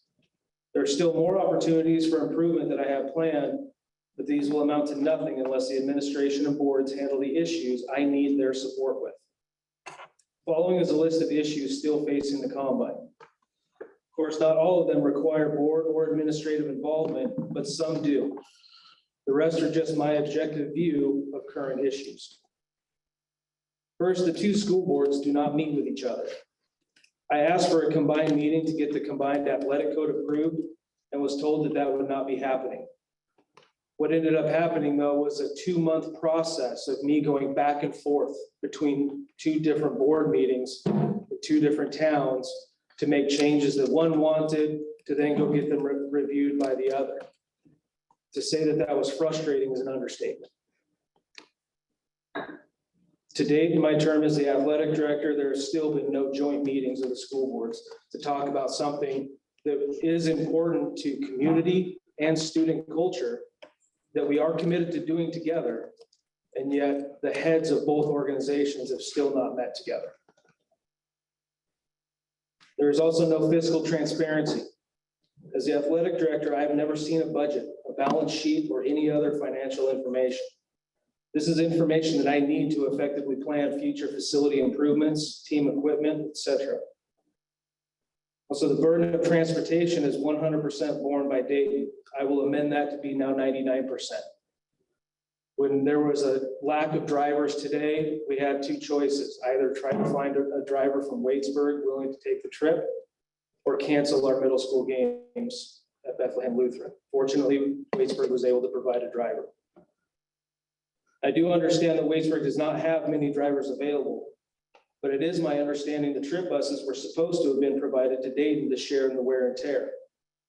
Dayton did receive a trip bus for a season before COVID, but only just received that bus back a couple weeks ago, and only after both of Dayton's trip buses began showing maintenance codes that needed attention. That put further athletic trips in jeopardy due to an unavailability of buses. There's also inconsistent discipline within the schools. We have a combined athletic code of conduct, but it's still up to each school to hold athletes accountable to their own disciplinary processes. Some believe one school is too punitive.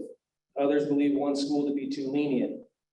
Both administrations need to hold athletes, and all students for that matter, accountable to their own set of rules. This has resulted in athletes from the same team facing different consequences for the same or similar behavior at schools, which either may or may not trigger a violation of the athletic code, depending on how the school handles their own processes. We have large turnout numbers in middle school. This is an issue since we don't have nearby schools who have similar participation in middle school sports. So we either travel way too far away in the middle of a week with middle school kids who then won't get back until 10 or 11 o'clock at night, or we play smaller schools where our kids don't get adequate playing time. There is still division on our teams. Throughout this year, I've had students from all teams from both towns approach me to state that the coach from fill in the blank is favoring all the students from their town. I've also heard things along the lines of all of the fill in the blank players are causing all the problems, or I don't want to play with the fill in the blank kids. It happens from both sides. I meet with those students and I allow them to express what they need to. And I do get students that are here, trust me, I love you all. And I want to hear when you have an issue, okay?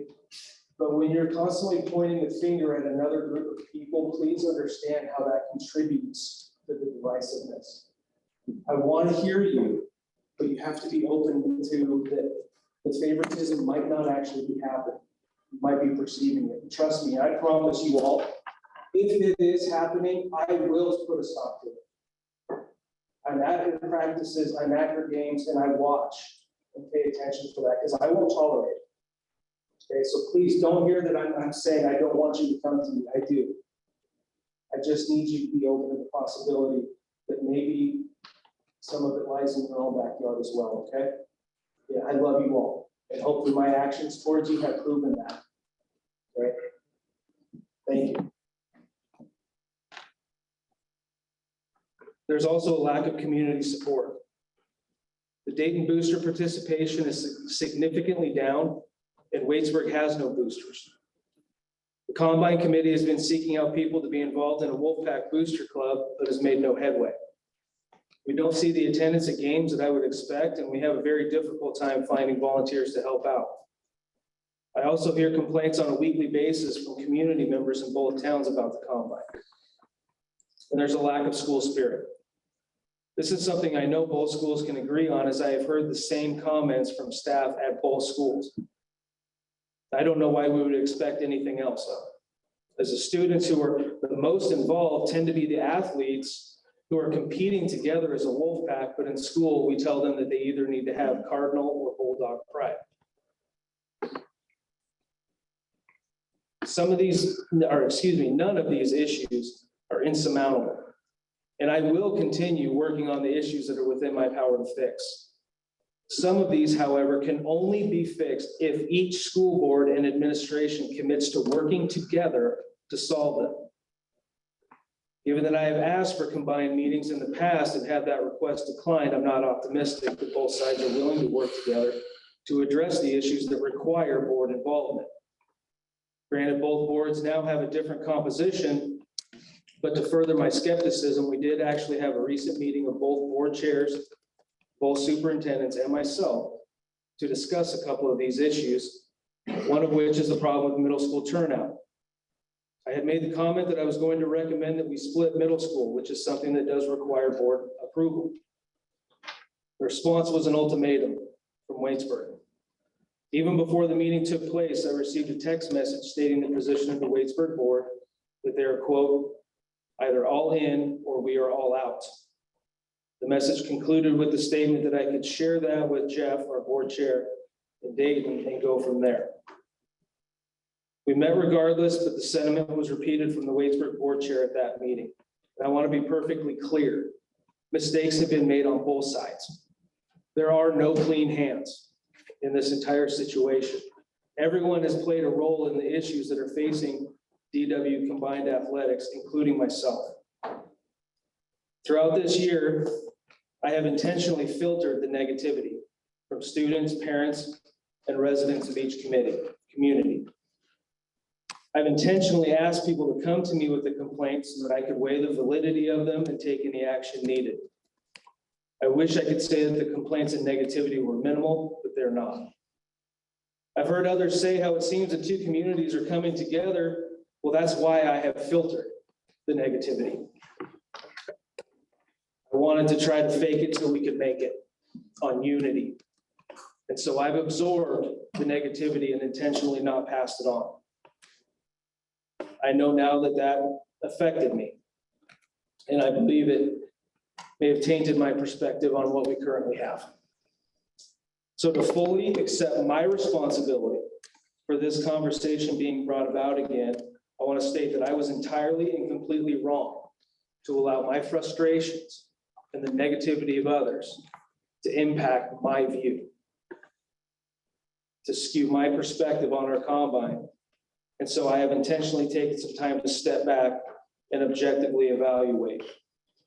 That objective evaluation led to the list of issues previously stated. Of course, this is not to say there isn't good happening as well. We will continue to build upon the good, but we can only do that if we fix what isn't working. The secret to building unity is really quite simple. That doesn't mean that it's easy, it's just not complicated. We need to stop focusing on our differences and instead focus on what unites us. And eventually disunity will die of starvation once we stop feeding it. Boards and administrations need to work together, period. Communities need to come out and support the kids regardless of their opinions about the combine. Nearly empty stands, social media complaining, showing up for only your own kid's game, and a shortage of booster involvement volunteering sends the message to our students that they are not supported in their efforts. We need community members to show up, cheer loudly, support our teams, and encourage the kids. If we are to build unity and make this combine work for the kids, everyone needs to work together.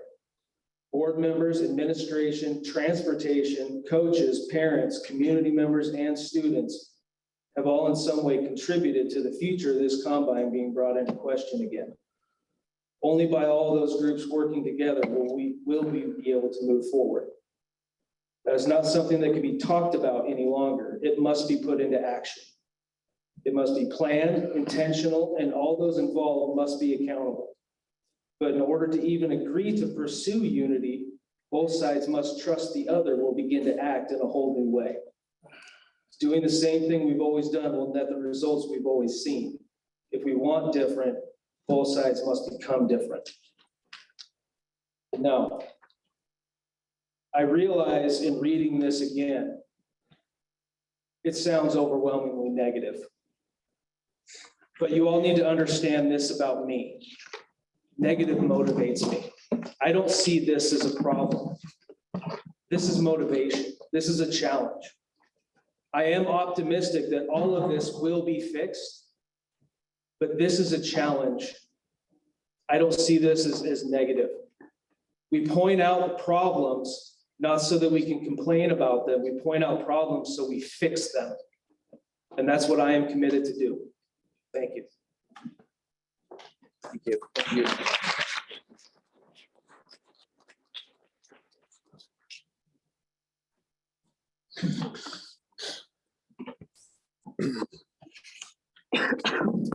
Okay, before we open up for public comment, any board discussion on the subject?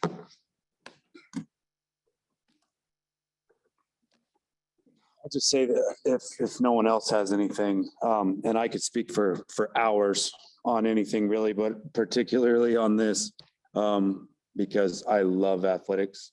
I love kids. Some of the stuff, I don't want to say it's ironic, but it's all too convenient with some of the stuff that we heard in the Character Strong presentation, along the lines of all being in the same boat, rowing together,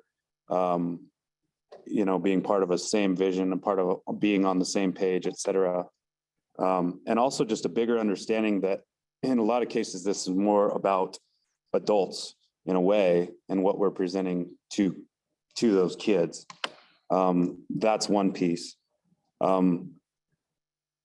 Another thing that I would like to speak to, whether we're talking solely about Dayton, or we're talking about Waitsburg, or we're talking about Dayton and Waitsburg together.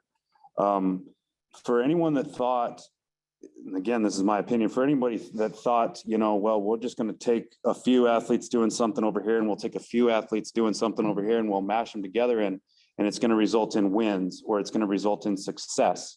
And it's just going to be instantaneous. We'll see it on the scoreboard. I would argue that that is deeply flawed rationale. The reality is that to see those results on a scoreboard, it takes an investment in kids when they are 7, not when they reach 7th grade. We talk about things. First, it was initially for a single sport, and then it was for sports across the board at the high school level, and then we expanded, I believe, somebody could correct me, to the middle school sports.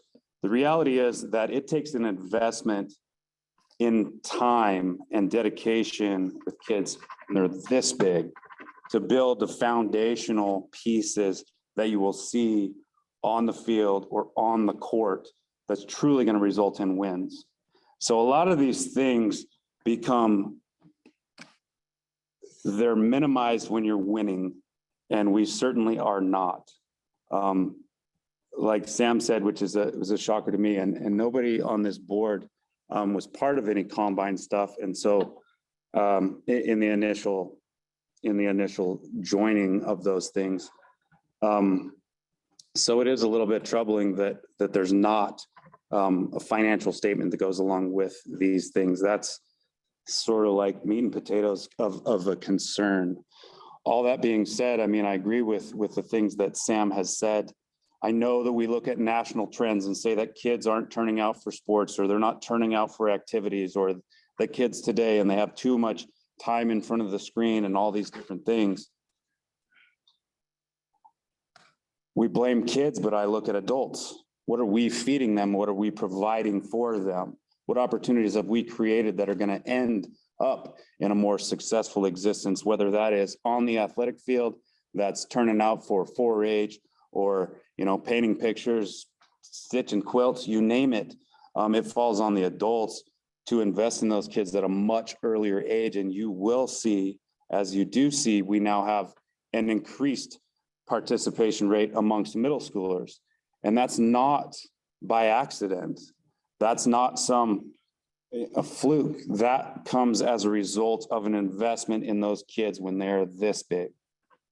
And that's something that has been trending, over the last 5 or 6 years. And it will be another 5 or 6 years before you see how high that ceiling has been raised and what they may truly be capable of going forward.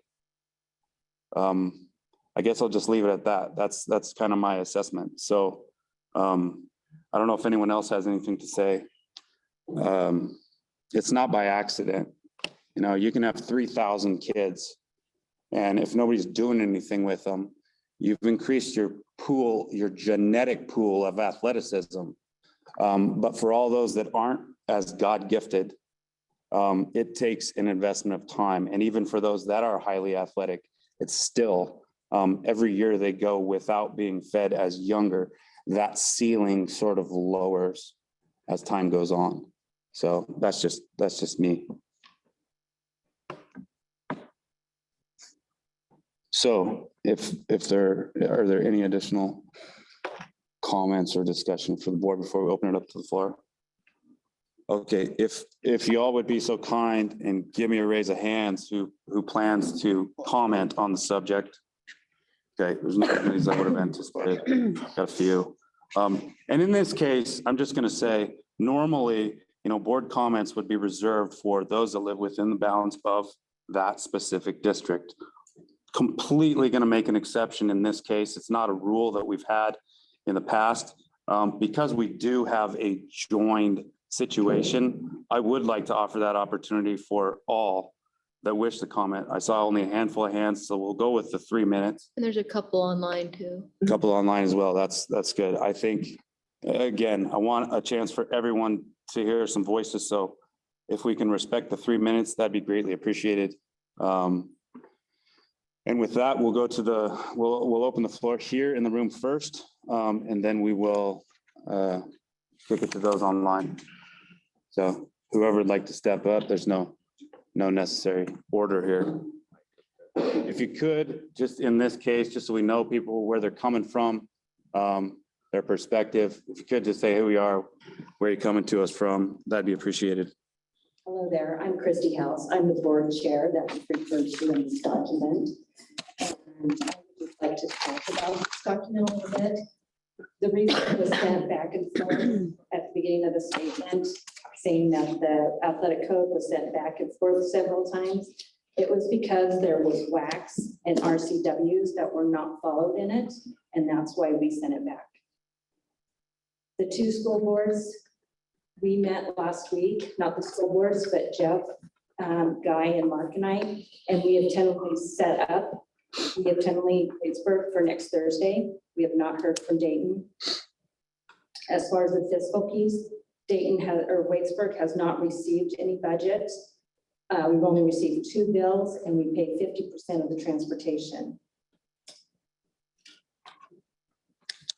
As far as the lack of school spirit, DW just won the D9 sportsmanship award. So there's definitely sportsmanship within the kids. As far as what I said, I did not write a text, so that was not from me. But in the relationship, it was asked, what is Dayton's beliefs for the school or for the combine? And I said, Waitsburg is all in. We want 6 through 12. It is a feeder program for the high school, and they start building relationships for that within the middle school. That is why I said it. I wish you would have clarified that or asked a clarifying question, because it makes it sound that I said we're either doing this or we're done, because that was not the intention. It was, and I clarified, I said we are all in because we want the teams, we want the kids to build relationships, because when they started in high school, it didn't work out. I clarified, and I wish you would have put that in there.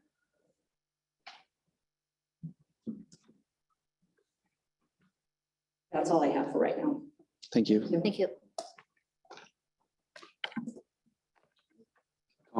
Yeah, you. So my comment to that is building this relationship. So how do we fix the kids not coming out because there's too many?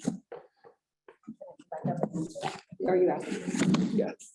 So that's a great question. And that was one of the reasons we met 2 weeks ago, was to start talking about how can we fix this? And, you know, do we need to not do the middle school to see what happens? That was why we wanted to get the 2 boards together to see what we could do to fix this. Okay. Can I ask, since you've been on the board since the beginning, right? Yes. So how come though the boards never did meet together in the beginning? At the beginning, but not in, as he said, in his AD Okay. time. So this Okay. year we have not met. Okay. But we did meet prior. Okay. Wait, do you guys have any more questions? Sorry, sorry. That's it for me. Uh-oh. I will make one just real quick comment. No, you're good. Get there. You're fine. I just want to say, we're going to try to, it's no offense to anyone, going to try to at least a little bit limit the back and forth, just in the essence of time. That being said, I'm not telling anyone what to do, but just be mindful of. Go ahead. Good evening, everyone. My name is McKenna Barron, and I'm here not only as an athlete myself, but as a Waitsburg ASB officer and one of the student representatives on the Dayton Waitsburg Athletic Combine Board. With that, I've been asked by many of my peers to speak on the issue at hand. I've been through the combine from the start. My 6th grade year was played against Dayton in all sports, and to us, it was the classic next town over rival. We honestly hated each other. My 7th grade year was the first time middle school was combined, and it was really hard. It took us all at least 2, if not 3 seasons to finally accept each other and quit playing against each other, even though we were on the same team. I can say 110% that I have built bonds with my Dayton teammates that will now last a lifetime. And I would hate for that same opportunity to make new best friends to be taken from anyone else, meaning our younger students. I've done a little bit of question asking and research on what I like to call the issue, as in separating. From my understanding, the discussion is to divide the middle school and leave the high school combined. Frankly, as an upperclassman, I don't want to deal with that. Our team shouldn't have to deal with the underclassmen at each other's throats because they've been rivals for their 6th, 7th, and 8th grade years. Personally, I know it's not as magical as telling them to like each other and it happening. Another problem I see involves different coaching tactics in the middle school level. The chaos that would ensue when the Dayton kids learned how to do something differently from the Waitsburg kids, or vice versa. In conclusion, the middle school level of play should be about building your program and athletes learning how to play with each other, not only on the court as a team, but learning to be a family off the court and to have each other's backs. Thank you. And then my teammates do have something to say as well. I just wanted to say that, bringing both communities together has brought us all together as one. And the comment that was made that we should be playing together when we're 7, not 17. Most of us have been playing together since we were 11 years old. And I think it's all basically about bringing each other together, not all just our abilities. To add on to what Maddie said, I think that this is a war between the adults and not the students. The students, from what I've heard, have all wanted to stay combined. We're working well together, and we're learning how to play together. And I think that would be disrespectful to take that away from us after we're just learning a new way of things.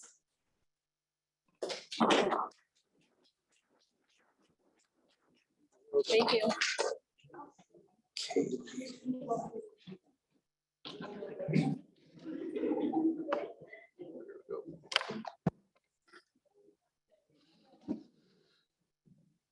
I'm Lisa Moron, the Vice Chair of Waitsburg School Board, and these kids are telling you the truth because I have seen year after year and time again, the adults trying to tear these kids apart. For one, we share 50% of the costs of this combine. It is a 50-50 split. I just confirmed that with our business manager. There is a lot of things that have been said that may not be full truths or have been misconstrued. That's neither here nor there. We want to meet. We want to figure this out. We want to fix the issues for these kids that just stood up here and begged you to not tear them apart. Listen to the kids in these communities because they are your future. Please do not tear these kids apart again. We can work everything else out. We can have meetings. We can have A squads, B squads. The middle school program right now is already working with Sam to create more games so the kids have more playtime.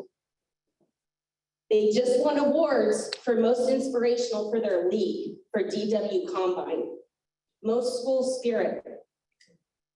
You can't tell me that that's fake if it's league-wide. Your middle school boys baseball team won again tonight, and they remain undefeated because they are combined. 2 schools, 4 schools, 2 towns, 1 pack. We wear the sweatshirts, we buy the gear, we say it to the kids. Start supporting it.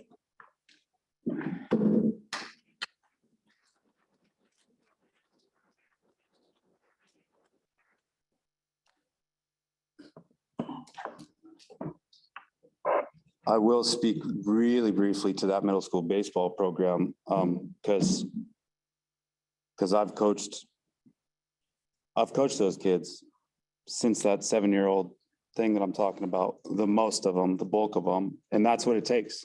Regardless, again, if you're talking Dayton, you're talking Waitsburg, doesn't matter. Invest in kids when they're here, they're going to be something better when they get older. If we're talking about affecting the scoreboard. just. Go ahead, yeah, sorry. Hi, I'm Winter McCauley. I'm not only an athlete, but these are all my family members right here. I've met them through sports, Dayton and Waitsburg.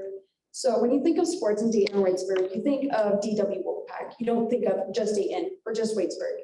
Although we all have gone through a lot of negativity, we are a family. We work harder and harder each year to make our team even better and our athletes to shoot towards even bigger goals.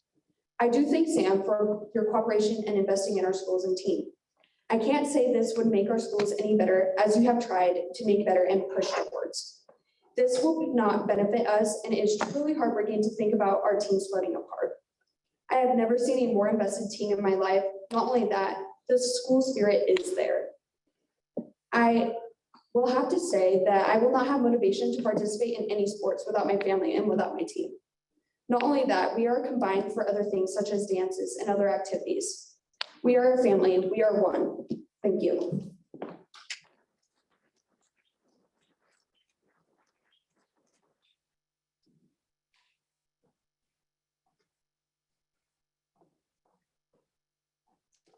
Michelle Paul, and I have been in Waitsburg my whole life. My dad coached athletic director there forever. I graduated from there. I have 2 kids that graduated from there. I have 2 more kids that are in 4th and 6th grade there. I was a part of the original Combine advisory committee, pushing for it to be one because I watched what it does when you have small numbers. I watched my oldest daughter playing varsity basketball as a freshman with numbers where games were canceled and they were getting thumped on. So here this freshman gets to go in and play when they're down by 60 points. And that takes a toll on its psyche. So I agree, it starts little. And I brought my 4th grade daughter. She came up and the Dayton parents that were doing the programs were gracious enough to offer that to our kids. And I brought Caitlin up and she played basketball. My son took advantage of the opportunity to play fall ball with me. And I drive them up here. I drive to Dayton probably 10 times a week between bringing one up and going home and bringing the next one up and going home. Because I think that's where it starts and how we get the kids interested and involved. I think it starts before the Combine. I would hate to see it separate at the middle school level because I do think that's where those bonds are formed. I love that my kids are playing with them as fourth graders and 3rd graders. I really think that the favoritism thing, that happens when you're all from the same town, the same school, and you aren't even looking at 2 schools. We dealt with it when I was in sports. I watched my kids' teams deal with it, that, oh, the coach favors this kid and this kid. And you're gonna have that. That's kids being kids. And as adults, we just encourage them that, no, that's not what's happening. I don't think it has as much to do with Dayton Waitsburg as it does kids being kids. I would love to encourage the school boards, 2 things to help get kids involved younger. When we're hiring new faculty, let's question them about involvement outside of it and getting them involved in sports and who's willing to do those things. I know it used to be so many of the teachers and stuff, that's what they did. They volunteered for that stuff. I don't notice it as much anymore. So whether that's something we can do or not, I don't know. Encourage a elementary PE program that introduces kids to volleyball, basketball, football, soccer, golf, whatever it be in organized units so that they get a taste of it. As they watch these kids grow and build these relationships and have success, these little kids are going to say, I want to be a part of that. And it does, it starts at the bottom. So, thank you. Thank you.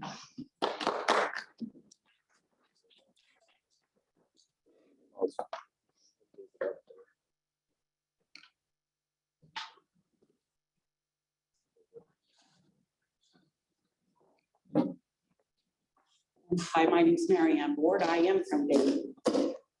I agree with Lisa. These kids do need to play together. I was a coach years ago for girls softball, for little girls softball in Waitsburg. But The problem is that there is no rules for both teams to be playing under. There's no policies. They each, like he said, they play under each of their schools. So each kid gets a different rule, gets a different procedure for grades, dress, everything. Discipline is not consistent. I think it could work. And, you know, for years, I have looked at it and I thought, you know, I support that because I disagree that things are not on an even keel clear across the board. I know things can work. We, the Fair Board, has Waitsburg kids coming up here, and as fair hostesses, same thing that we take from Waitsburg as well. But we also have procedures that is under Dayton, and we all abide by them. Secondly, safety issues. There is a huge safety issue with some of the facilities. Our football field, for one, needs to be fixed. It was flooded. It hasn't been fixed. It needs to be fixed. Dayton's field is bigger for more people to come out and sit at the games. Their baseball field is in way better condition than ours, so they play baseball there. But the thing is, gym-wise, that's a safety issue. When my daughters played basketball, I was scared to death they were going to get bashed up and broke bones down in Waitsburg. Our gym set's empty. It's very big. It can hold a lot of people, and there's no safety issue there. So there needs to be consistency with policies. I remember when this was first started, never have we seen any policies for the combine, ever.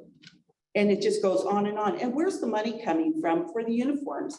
Dayton used to pay $50 for sports fees, and that money went back into the ASB to provide things that the sports teams needed. Where's the money coming from to buy these new uniforms for Wolfpack? Why can't we be one team be Dayton Bulldogs, one team be like the middle school be the Waitsburg Cardinals, and high school be Dayton Bulldogs, or vice versa? We don't have money to be spending on all this extra stuff. We have great uniforms from both schools that need to be used. Thank you. Okay.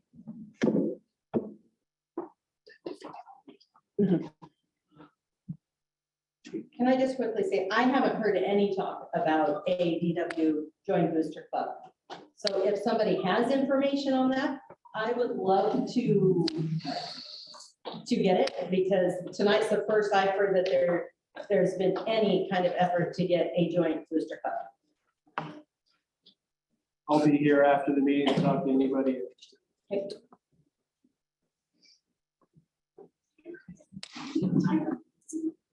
Guys. I would just like to add on to the uniform thing. That's directly what we're trying not to do. We want to be combined. There's problems with it this year. I've heard it in our locker room. When we have that split of uniforms, we didn't have enough of our Wolfpack uniforms for softball JV.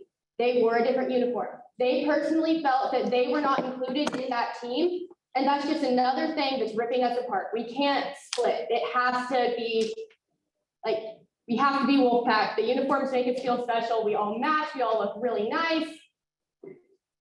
Sorry. To go along with that, like she said, uniforms, we have, like, even in middle school, we've had to wear different uniforms, and it kind of brought us way farther from each other. But not just that, we all just got Wolfpack jerseys. We all just got all this stuff for the Wolfpack, for our two teams to be combined, to be a family together. And we provided all this different stuff for families and other parents and athletes to get like Wolfpack gear and all that stuff just for our two teams. So we should not split.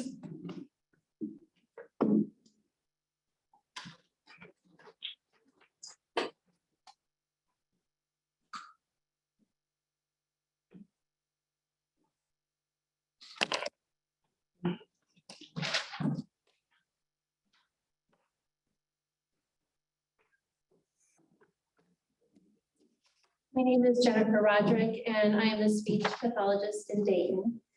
I wasn't going to speak tonight, I was going to observe. Just like being thrown in the dodgeball tournament at the last minute, here I am. Same. And that was very fun. One of our board members' wives organized that, and that was very exciting for both the communities. And we had a great time. I'm not like many of the people here, I'm not from Dayton. My husband is. He was a bulldog. He's very supportive of the combined. You know, we came here and my daughter has less than 15 students in her junior class. I've heard before we came, many of them have left. So I believe we are invested in this school district. We want to keep the students we have. And when asking, why did you leave? Why did you go to Wahai? Sports was one of them, just one of the many things. Asking around at the dodgeball tournament, speech therapists, we like to talk. So I met some great moms, young moms, you know, and asked them, you know, what do you think of this? Do you want that? Not one person said they want the wolf pack to dissolve. These kids here, these girls, again, many of them have befriended my daughter, Waitsburg girls as well. It's been a very positive experience to have this combine. And just talking about the new social emotional curriculum, sports, as Jeff said, starts young, build them up. But sports is also something that these middle and high schoolers is all they have. So why do we want to take this away? What is the advantage with just being a bulldog? That's something I do want the board to answer.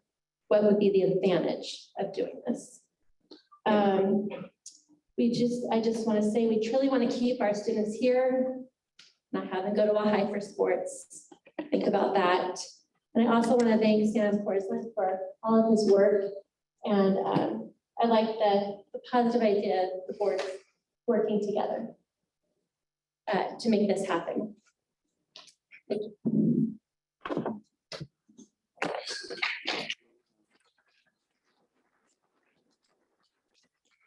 Somebody, does one of y'all want to answer her question? I will if nobody else does. I could come at it from multiple different. You could come at it from a lot of directions. So definitely not taking anything away from anyone, but what you see in the middle school numbers, when there is an investment in kids, when they are this big and they feel competent and they feel competitive and they feel like they have a handle on things, they continue as they progress and then they show up when you're in 7th grade. And so we have really good numbers from both schools really at the middle school level. We don't have any middle schoolers, I don't think here. That sort of backs up what I'm saying about increasing that participation rate. Because what we often see is we will complain about a participation rate when these kids get to 10th, 11th, 12th grade and they say there's no kids here. But if we're screwing this up, there's not a place for them to play when they're in 7th grade. We had them and we lost them because we didn't feed that appetite. Early on, and I've been all over the place with the combine, and I don't sit here before as an anti-combine or as a pro-combine person. But the truth is, in the very beginning, I said, if you do it right, you're going to have a problem with numbers in the opposite direction of what you see today. And again, that starts way before they get to middle school, high school. So it has become and is viewed right now as a necessity. I hate to say that's something that you can't make up for now, but that was a problem that started 5, 6, 7, 8 years ago. So if you look at the numbers across today's 7th graders, and one unintended consequence also of being combined is we've taken away an eligibility, at least across the board or consistently, for 6th graders because of an increased numbers. So like Briar, for instance, if it was a separate deal, sixth graders. And what happened quite a bit with the fellas, with the boys this year is because of a decent turnout amongst those seventh and eighth graders, that opportunity, that door was not open to those sixth graders. So we currently have in both communities across all sports an ineligibility of sixth graders because the numbers are too great for those seventh and eighth graders. And still of those then showing up, how many kids are on the middle school softball team? There's like 19 or 20 kids. And that's after pushing some eighth graders up again, because we have low high school turnout. 20. So it becomes a fight for playing time. And I understand that eventually you'll get to, a lot of these kids they're going to have increased opportunities as time goes on. So some of that, they're going to fall off. There's going to be other interests, whether that be riding bikes or not into sports anymore at all, or, you know, I'm just going to say chasing girls, chasing boys, whatever it is, cheerleading, maybe it's just a different sports interest. The problem is if we have begged for turnout, brought that turnout based on an investment at a younger age, and then we fail to feed that appetite at some point, and then 4 years later, we blame turnout. It's sort of like self-defeating. Anyway. So Sam could provide the actual participation numbers for those that have kept themselves eligible, for those that have played the bulk of games throughout the season. And it is, my argument, I guess, would be that if for middle school, as a for instance, you become more self-reliant if you know that your team is only composed of those that are in your immediate surrounding. There's not a reliance on, well, I really hope that those other kids are gonna join up. Also, that being said, there is a big difference between a basketball team or a volleyball team where you only have 5 or 6 on the court. It's hard to feed that appetite. And I do realize that eventually it becomes all about competition. It becomes more about winning.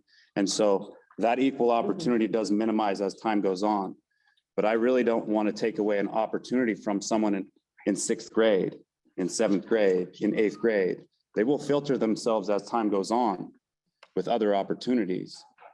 So that's truly what it's about. I know there is an opportunity there's an early opportunity to get kids bonding earlier and sooner. But again, if they're not all being fed, some of them are going to fall off. They'll fall off. And then in truth, not to point fingers at anything, but I mean, I'm really passionate about athletics and coaching stuff. Some of that discontinuity or those different rubs between athletes, that can be mitigated. That can be figured out. Proper coaching won't have any problem bringing that stuff together. You can squash that pretty quick. Go ahead. So the question, I just want to reiterate that it was, what's the benefit of being a Bulldog, right? Like that's what we were trying to answer. So I guess when you see that, I mean, Dayton is Dayton school every day, right? Our kids come here, they're Bulldogs. That's what they see on our signs. That's what they see on the front of the school. That's what they see everywhere. We have sweatshirts. My, husband grew up here, has all of that stuff. They're Bulldogs. You guys have yours. They're Cardinals. Everything is still there. It's up on the fence. I mean, but then yet we come together and you see it as a wolf pack. So honestly, to me, it's the combine separation of who are we? In reality, it's an identity crisis between the two schools. It's causing that character morale issue between our two schools. Because really, what are they doing? They're torn. Do we wear a Bulldog sweatshirt today? Do we wear a Wolfpack sweatshirt today? What are we doing? Where are we? What are our brains focused on? I mean, I grew up in a big school. I was a Bulldog as well. Pasco Bulldogs is where I went, 4,000 kids. We had so much pride, so much spirit within our school, and we had no reason to defer from anything else other than we were a Bulldog. And we had kids that were there that didn't play sports. We had kids and parents and grandparents of those who had kids 70 years prior that came and still watched our games because they liked the Bulldog spirit. It was the whole point of what we were. And so that is kind of the situation that we're in right now, is questioning this character strong, and why we're looking at curriculums to try to help us come back together as a community and come back together as a family. And while I am grateful that we have, a team that has been able to build those bonds and have relationships with each other. But I can tell you right now, our kids at as young as 4 years old, starting, because I'm on the soccer association. And so we see this, we put our teams together. They're separated. Our soccer is separated. We are Dayton, we are Waitsburg, we are Prescott. So that is a situation that these kids are growing up with their individual teams. And that goes all the way through our sixth graders. We had 225 kids show up last year, just over around there anyways. It is a huge amount of kids.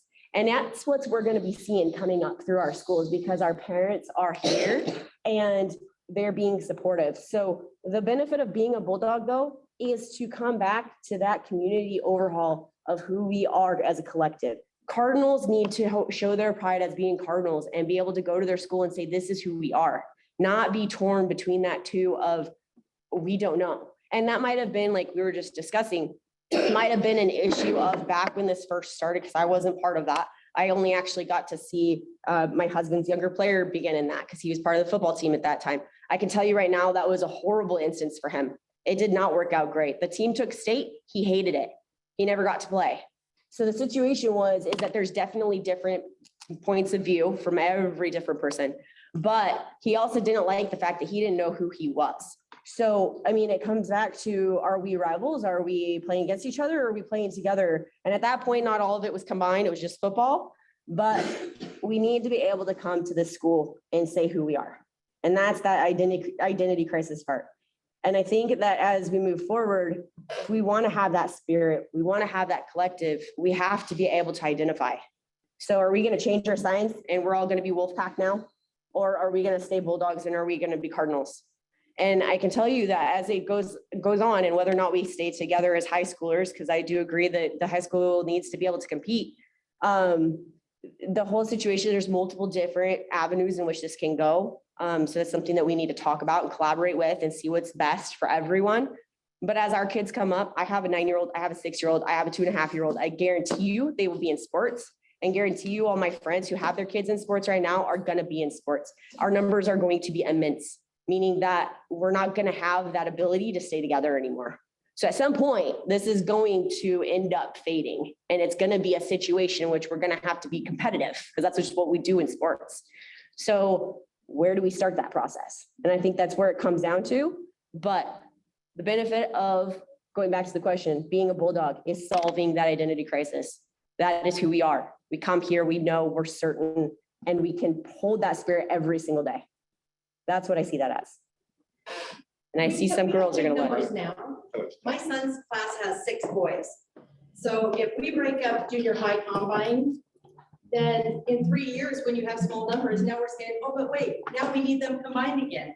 We can't keep doing this back and forth, back and forth. And they're That's the undefeated right now in middle school because they're combined. That's why they're undefeated. You have good from both. And they're combined and they're competing. But what about those students that are saying they don't get enough playing time? Sam's working that out already. Yeah, but what about the parents He's that, already getting more. I'm just saying there's other perspectives though. So you guys have yours, and I'm grateful for it. And I hear it from both sides, right? So we're trying to see where those benefit lies on each side. So that's kind of where we have to like step back and really factor everything. Let Sam do his job and get the games for the kids so that they can play. Things will work themselves. And I can solve your question We have the too. discussion. If we don't have a team, so if for whatever reason, there's a small class that comes through, I mean, we have generational periods that does happen, right? I think our 4th grade or something like right now is a smaller class than what every other one in elementary is. If that ends up happening and we cannot have a sport, those players are eligible to go play wherever they can. So that means that they can go to Waitsburg and they can play. So they're not ineligible from playing whatsoever. There are opportunities no matter what. And you may be able to speak to that more, but. I do just want to point out, this is just discussion. How the process has worked this year and what we're looking at fixing next year. I have been able to add games for our turnout this year because at the beginning of the year, we were at a different league, but we were traveling way too far away against those bigger schools. We dropped out of that league. So then those schools had a big glaring opening in their schedules because we left that league. So I was able to add games back in for different squads with those schools because they had the opening. Next year, they will have a full schedule. And so I won't have that option available to me. That's what I'm trying to look forward now to figure how can we creatively fix this before we end up in a situation next year where, you know, we have kids that aren't coming out because they're not getting playing time. So that's what is spawning this conversation. And I can tell you, I've got, you know, I could probably fill a book with all of the different ideas I have on that. We just have to get together and talk about it to get to the right solution. Sam. I'm not always going to have all the best answers.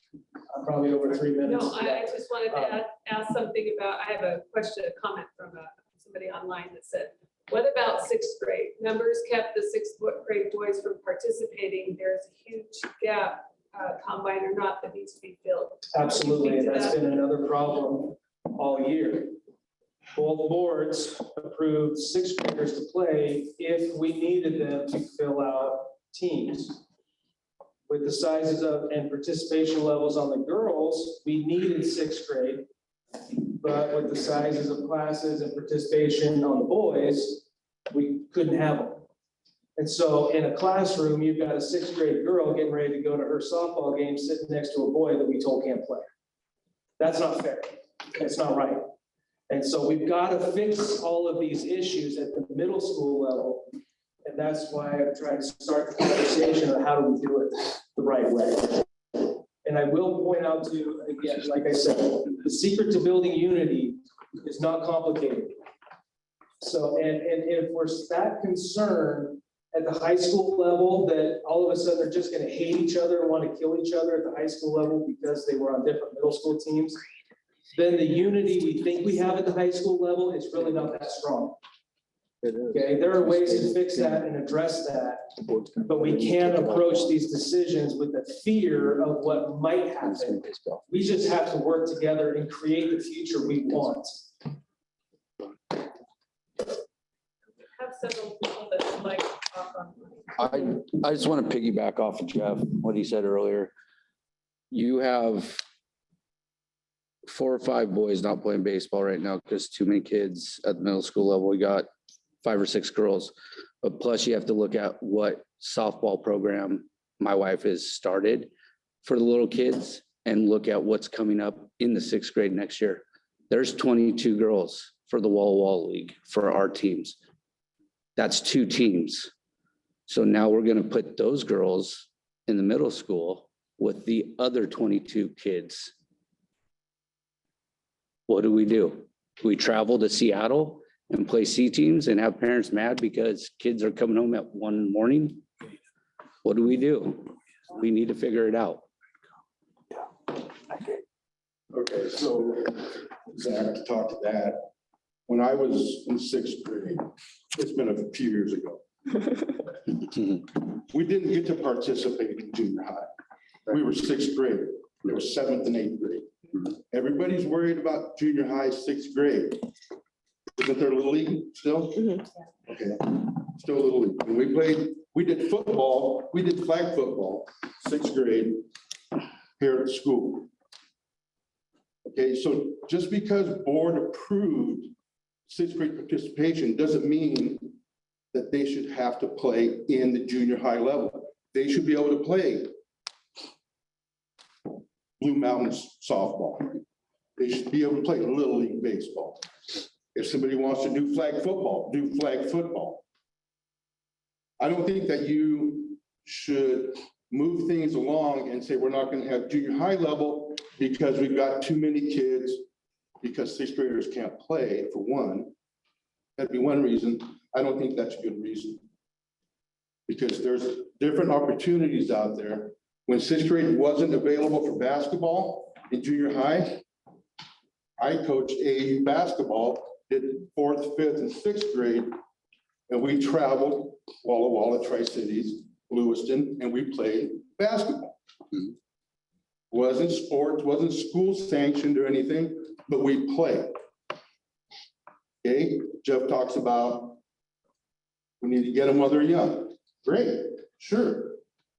But it's not the school's responsibility, it's the parent's responsibility. Yes. Okay?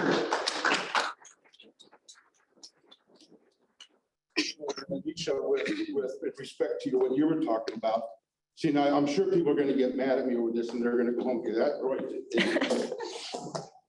But let me tell you something, and I've told these guys on the board, there's nobody more proud to be a Bulldog than me.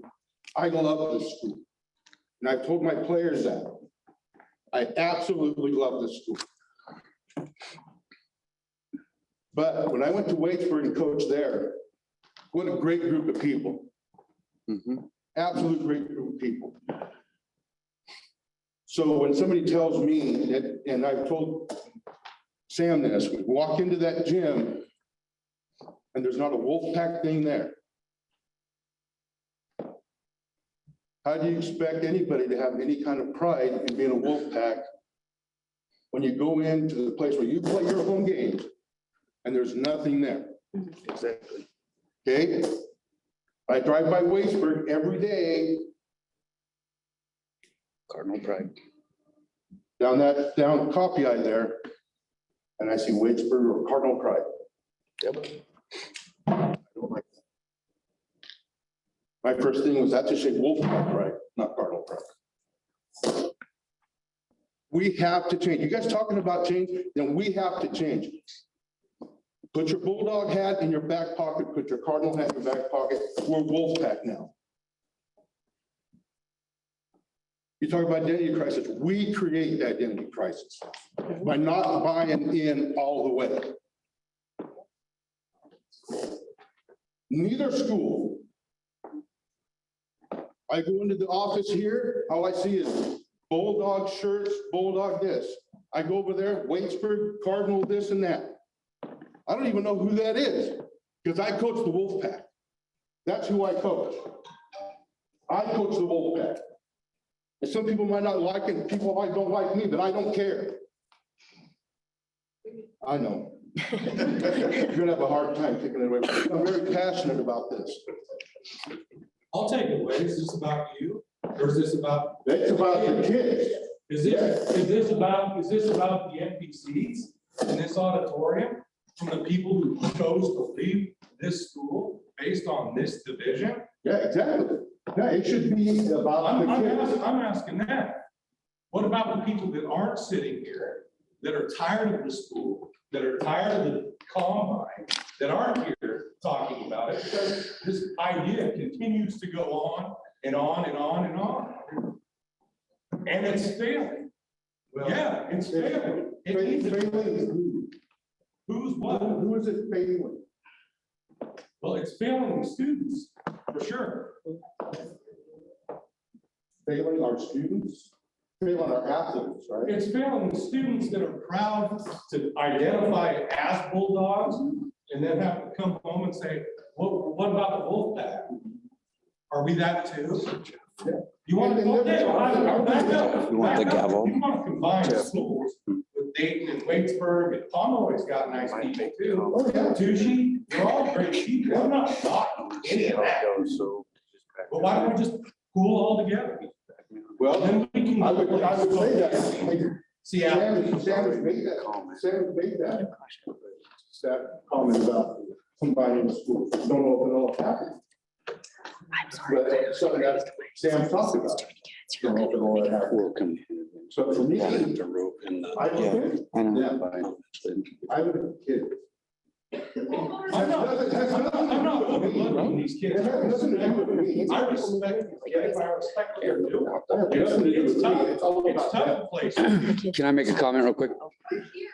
I'm gonna, right. With all due respect, I'm not trying to disrespect people. This is probably pissed other people off, so I'm just asking about, I'm what gonna about? rip the Band-Aid. Or choosing. No, I'm gonna make a comment. So if we're gonna go all in with this combine, there is no more Bulldog and there is no more Cardinal. These kids are Wolfpack. So we either do that or we don't do it at all. And that means going to Waitsburg and coming to Dayton and taking all the Cardinal stuff down and taking all the Bulldog stuff down. And that doesn't mean throw it in a bonfire and burn it. It means put it away until it eventually splits.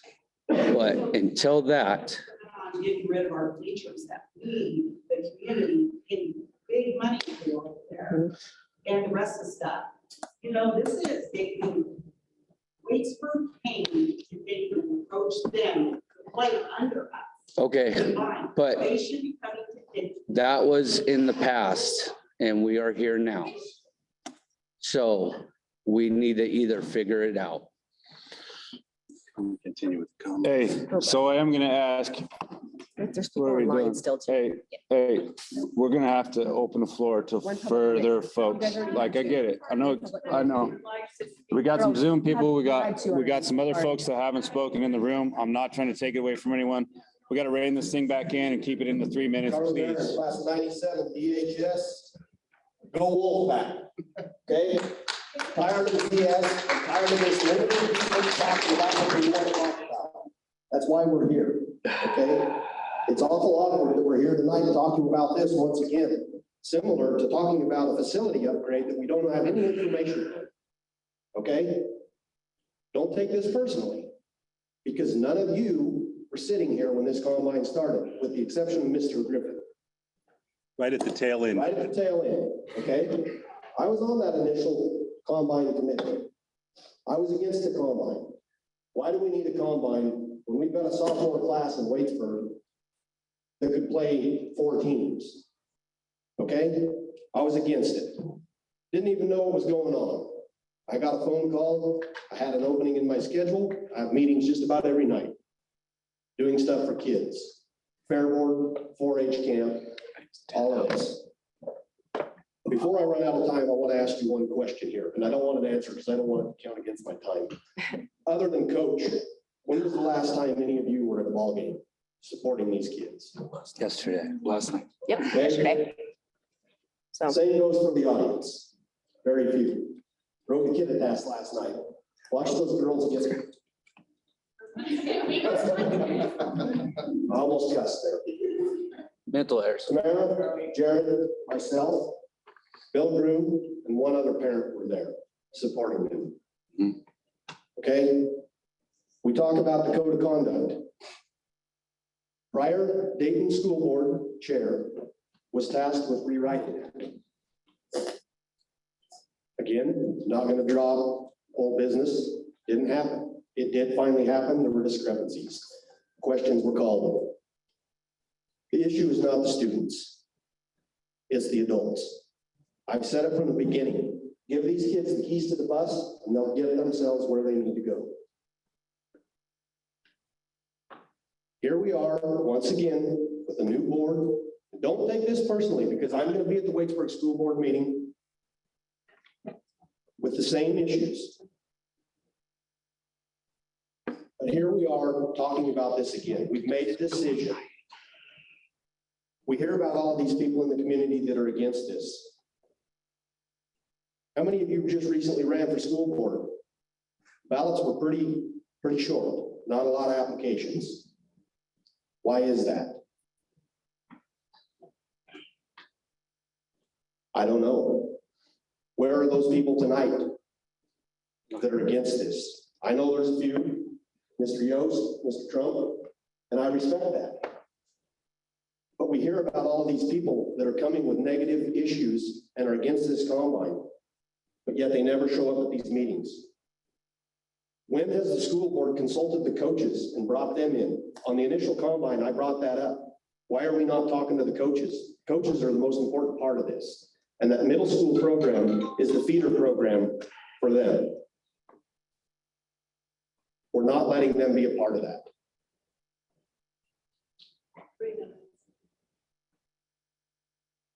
As far as the boosters, I brought that up in the first go around. I brought it up in the second go around. Told that being on the combine committee, couldn't do that.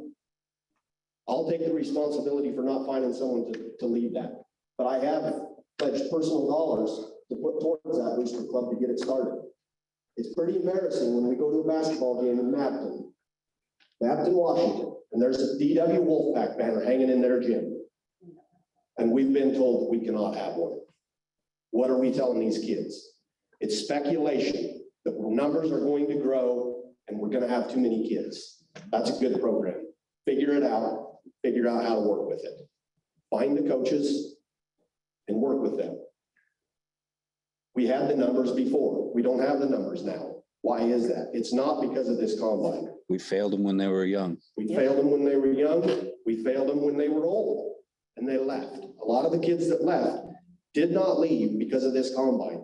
They left so that they could go be more competitive because we haven't given them that competitive advantage.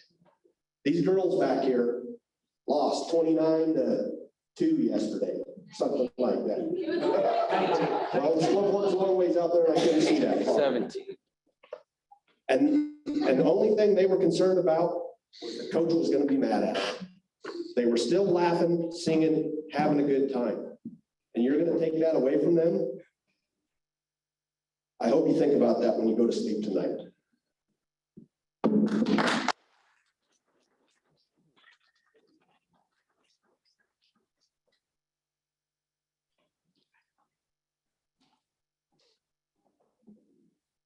So you had asked the people to introduce themselves. I'm Greg Crenshaw. I'm the new high school baseball coach. And I'm fortunate to have the perspective. I don't care about either one of your schools because I'm not from here. I've been here all of 9 months. I do care about them a great deal. I care about this man and his vision for them. It's the only reason I got involved. I was fortunate enough to be a volunteer coach. I've gotten to run scoreboard poorly during basketball games, and I got to be the head baseball coach this year because I know a little bit about baseball. You worry about the sixth graders? You're right. There are alternative avenues for them to get competition. Once they get in the 7th, 8th grade, having been a college athlete, they need to compete for their spot. They need to learn how to put in that work. What I've gotten to see coaching both the middle school boys in football and the high school boys and getting to ride with the girls and listening to all that stuff, boy, that's weird. We need to learn how to compete. When it gets tough, we stop, we quit, we leave.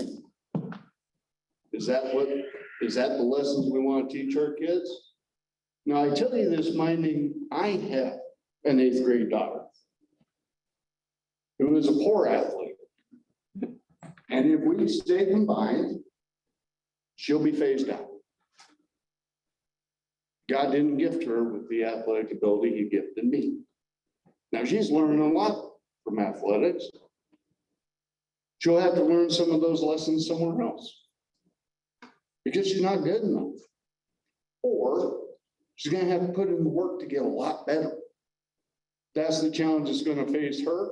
That's my responsibility as a father to put that before her. That isn't the volleyball coach's responsibility. That isn't the track coach's responsibility. And I've pledged my time to helping those younger kids, to helping coach the coaches, so that we all do it the same way, the Wolfpack way.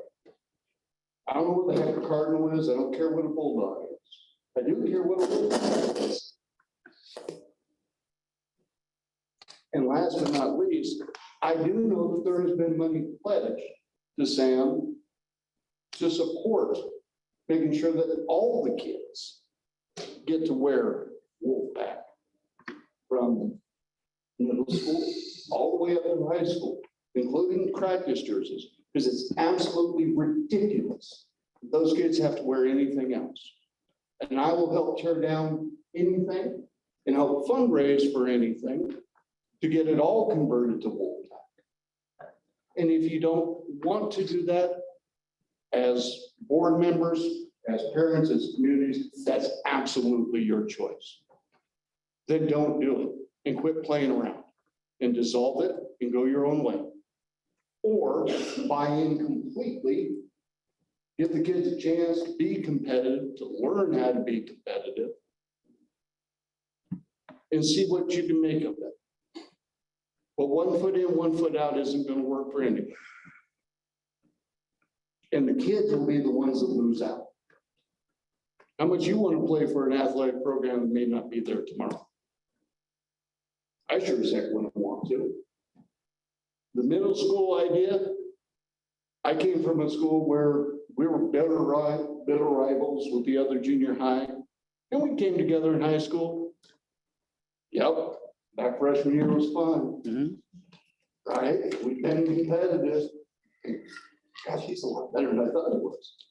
Oh crap, he's better than me. I better go put some work in because I want to play. And we had a lot of kids that exited at that point.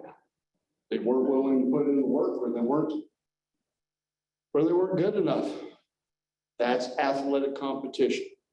You want to teach your kids how to compete because once they leave these confines, it's a competitive world. And nobody cares what jersey you wore. Thank you.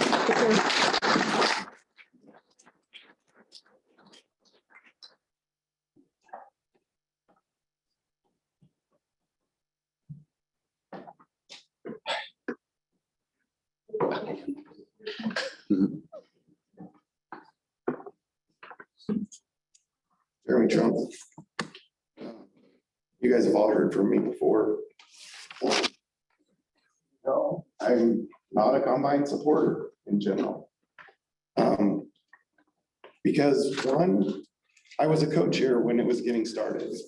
And maybe some of you know, and maybe some of you don't. But we had a commitment from our principal and superintendent at the time to recommend not doing a full combine. A whole group of us that were invested, that were spending time with kids like Jeff is talking about. Those sophomore, freshman girls playing basketball when they were this big. We had 90 kids in 6th grade playing basketball, at least. And in 7th grade, and in 8th grade. And then they left. And you can say they didn't leave because of the combine, but I can tell you some of them did. And it's been devastating. Jenna, Cameron, I feel bad for you guys on the basketball court this year, right? My heart goes out to you because you're still out there fighting. Those other people walked away, even though some of them said they wanted this to happen.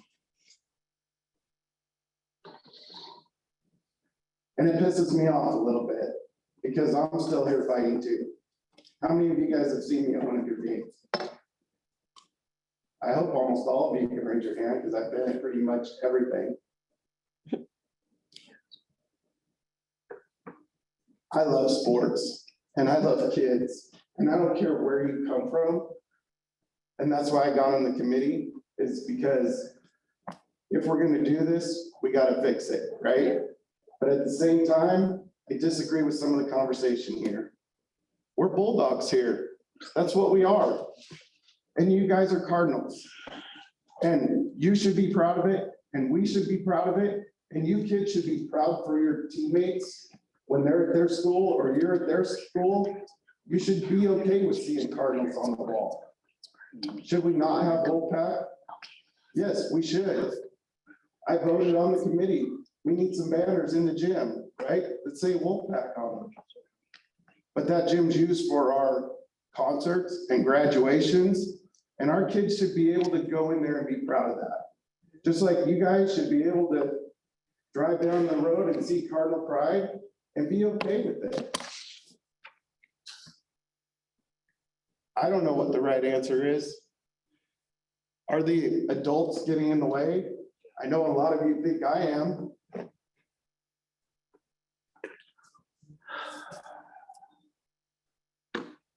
I don't know what the right answer is, guys. I know you guys want it. I know there's some reasons we should probably think about not doing it. I've watched my daughter in middle school volleyball and softball lose the third half of her season because she's sitting on the bench when she should be playing. Is that fair? Is that right? Could we find more games? I don't know. We traveled how many hours this fall for volleyball, running all over the place. From noon to 10 o'clock at night. And yes, I was there. I was late tonight because I was at my kid's softball game in Tri-Cities. And the adults there were myself, my wife, my dad, and my sister. That's it. Where's the support? If we're gonna do this, we gotta see it here. I've been called at the last second to run chain crews at football games, to run sport clocks, to flag at volleyball games, and I've done it. Because I'm there. Sam's called me ahead of times for other things, and I've done it when I can. I watched as high school athletes who were ineligible or hurt or whatever ran chain crew at our football games this year. That ain't right. Where's the people stepping up? If this is that important, where are you? I want to see you there. I want to see you have all the other people there that need to be there. And we should have those jobs filled so kids don't have to do them. All right, I'm not talking to you guys very much because I've talked to a lot of you. All right. If we're gonna do this, we gotta figure it out. And if we're not gonna figure it out, then we probably just need to be done. That's my opinion. Thank you for your time. Thank you.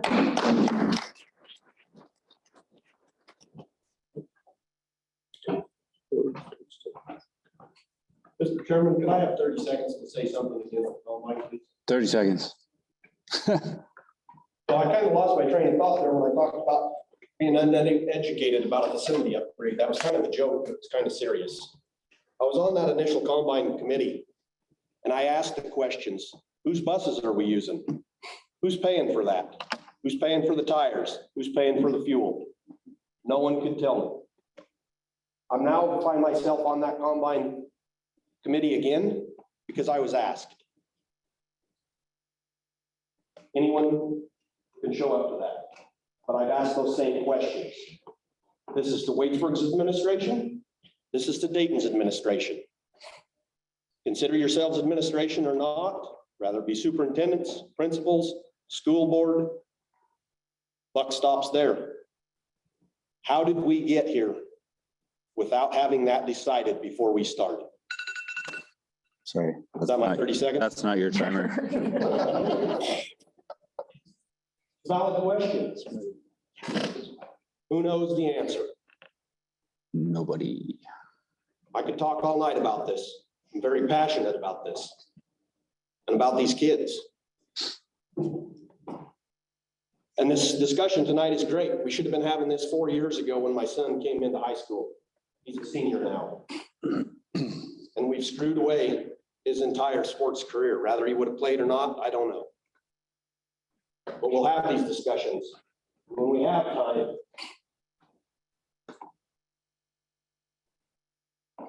I'll tell you about a man named John Donovan. He was in that gym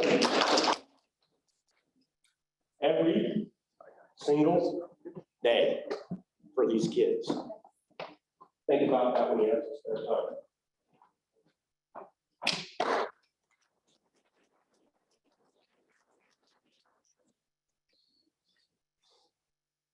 Is there anyone else in that room? Yeah. We're getting late. Okay, we got one more and then I know we have some online. Backs here for me. Sure. So my name is Dayton Griffin, supervisor for Dayton School District. I've heard lots of good things come out of lots of different people. Like I said, I'm not here to talk about the combine itself. I will talk about a problem that's going to arise. I've heard a lot of middle school, multiple kids. The answer to the solution came out from several people: more games. I can tell you going into next year, if we add more games, we will be canceling more games. We don't have the buses, we don't have the drivers. That's fact, people. So whatever everybody thinks is an easy answer, you just throw in more games. Well, you gotta look at everybody, and I have to be at the bottom of the pile of this, but you gotta look at everybody here. So it all comes down to me to figure out how the heck this is gonna work. So I've been here since before we started the combine. And I've worked through it. We are, by the grace of God, barely managing to get our kids where they need to be. We can't add more games right now. And another thing that needs to be put into question that I've heard at, not so much at this present situation, nobody was here, very few people were here at the beginning. But in the beginning, when we had this problem of too many middle school kids and the situation that came up, it was stated that we just need to add more games. Well, to find more games, that meant putting middle school kids on the bus for 2.5 hours or longer. Now, I might be wrong, but I think our kids are here primarily to learn. Sports are great, but they should come second. Our kids getting a diploma is a little more important.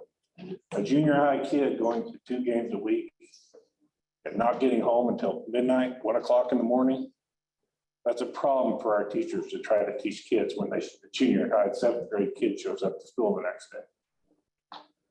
That has to be considered when we're moving forward. We can't just say more games. Sure, let's travel 2.5 hours to get them. We have to look at the whole situation. Couple of facts.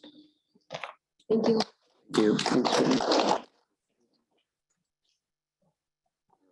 More? I'd say I'd be quick, and I probably won't. To piggyback on what Dan just said, both schools will pay for your CDL. All you need is a driver's license and the willingness to really put your money where your mouth is, jump in and help, and then get behind a bus and take these kids to their games. That'll help solve a lot of problems right there. Sorry, I probably just created one for you with training, but I'm the kind of person that will never just bring up a problem without bringing up a solution and being actively involved in fixing it as well. Please talk to me first before you just jump on. Yeah, get the training first and get licensed and be legal, all that kind of stuff. I also want publicly, I want to say, Christy, I'm sorry you feel that I threw you under the bus. My intention was to throw everyone under the bus because we're all actively involved in creating the mess that it's been. But we all have to be actively involved in fixing it. And I'm going to throw out another thing. I was not going to do this tonight, but this is an idea that's been rattling around in my brain, so I'm going to let it rattle around in somebody else's too. With the talk about an emphasis on Wolfpack, and we're together. It dawns on me that in our very name is that which is different, but as a pastor, you'd think I'd be able to speak into a microphone better. That is different about us is in our very name. Dayton Waitsburg Wolfpack. If both schools involved in the combine mutually agree, the WIA says you can call yourselves whatever the heck you want. So instead of being a Dayton Waitsburg Wolfpack, when the Touchy River connects both towns, why don't we be the Touchy River Wolfpack? Let's stop focusing on what zip code we have, and instead think about what connects us. And I'm sure that's going to frustrate, annoy, and upset some people. Some people might get, maybe I'm just a lunatic at this point, I don't know. But it makes sense to me that if we focus on what connects us instead of what's different about us, maybe some of these problems will start to be solved.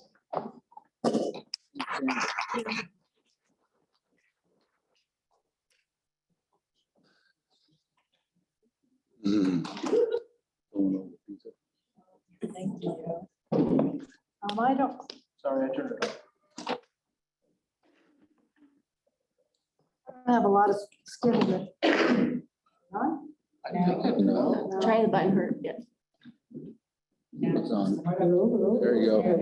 So I have a little bit of different skin in the game, I guess I would say. My name is Susie Fang, Dayton resident since 2002. But I was raised in Waitsburg. And I retired as a teacher in the Dayton School District last year. I'm about kids. Been about kids for a long time. I previously taught in Palouse, Washington, part of the Garfield Palouse Cooperative School District, located in Whitman County. I was there for 15 years. Yes, most of us are very familiar with Whitman County sports programs and their successes. Garfield Palouse combined for athletics in 1980. For the same reasons Dayton and Waitsburg have chosen to combine. Less student enrollment and participation made it a necessity. Many people have asked me why Whitman County sports are so successful. First, they start volleyball and basketball in elementary school, just like we're doing here in Dayton, due to very dedicated parents and adults. But they also knew that they could not be competitive on their own in separate districts any longer. Kids in Dayton want to play and they want to be successful. And yes, they don't want to win, they deserve to win. These teams will continue to be better together, but it takes time and support from both communities. A successful combine is very doable between these two towns. The kids need us, the adults, to stand together to support them. We cannot continue to be us versus them. It needs to continue to be DW, or whatever we choose to call it. We need to choose to work together for our kids, be positive for their future. Thank you.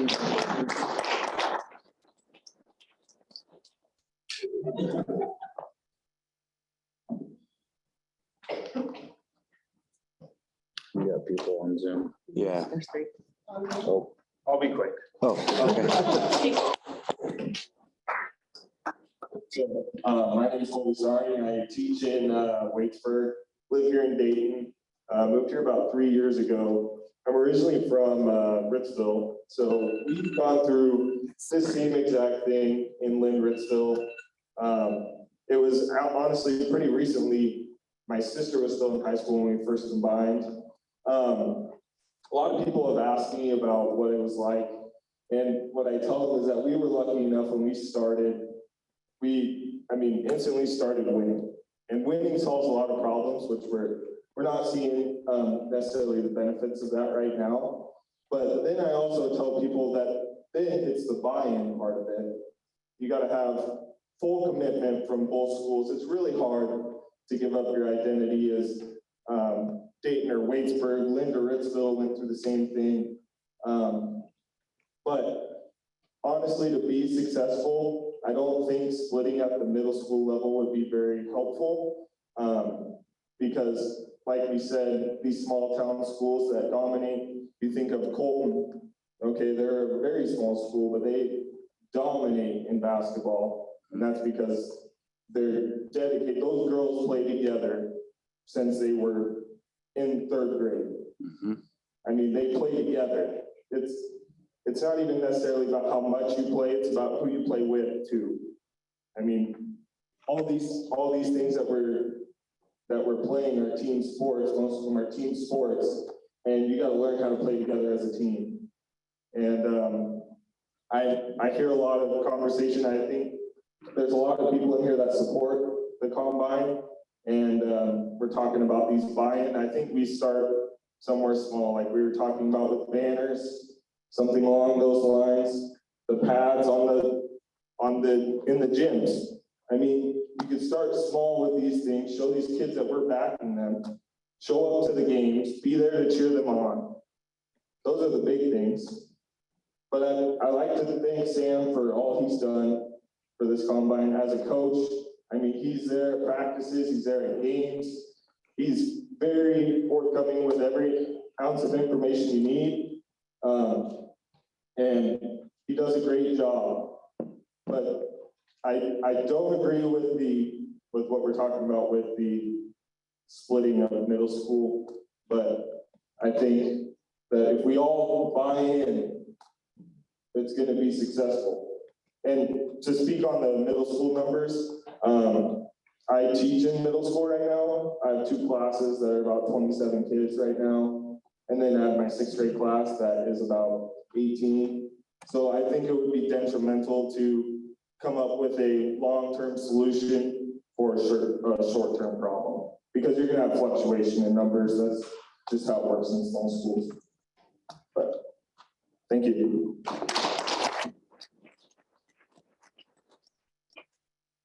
Okay, we need to address some of these folks on Zoom. We have 3 people with their hand. Yep, yep, whoever wants to go first, that'd be great. Just pick Jenny. First in line. Yeah, Jenny's top left corner. Let's go, Jenny. Hello, can you hear me? Microphone. Mike. I can. I'm gonna try to get the rest of the room to be Okay, able to as well. Is it good? Go for it. okay. Thank you for letting me speak. I've heard lots of good things said in the room tonight. I appreciate the respectful comments. I do have a little bit of perspective I want to share. One, just real quick, when I was in high school, we had a class of 75 students, and we weren't guaranteed a spot on the team. I can tell you, we had to, you had to be a good enough athlete and you had to make it. And we may wish that everybody always got to play, but it may not be the case. And I think that is probably going to have to be expected as we have fluctuations. Like the gentleman just before me said, that's probably going to happen. And we traveled to Royal City when I was in high school, 3 hours. We traveled to Royal City to play. So not that it was great, but we did it. I have been the chair of the Citizens for Education for several years, and we used to meet quarterly with the superintendent and teachers and community members.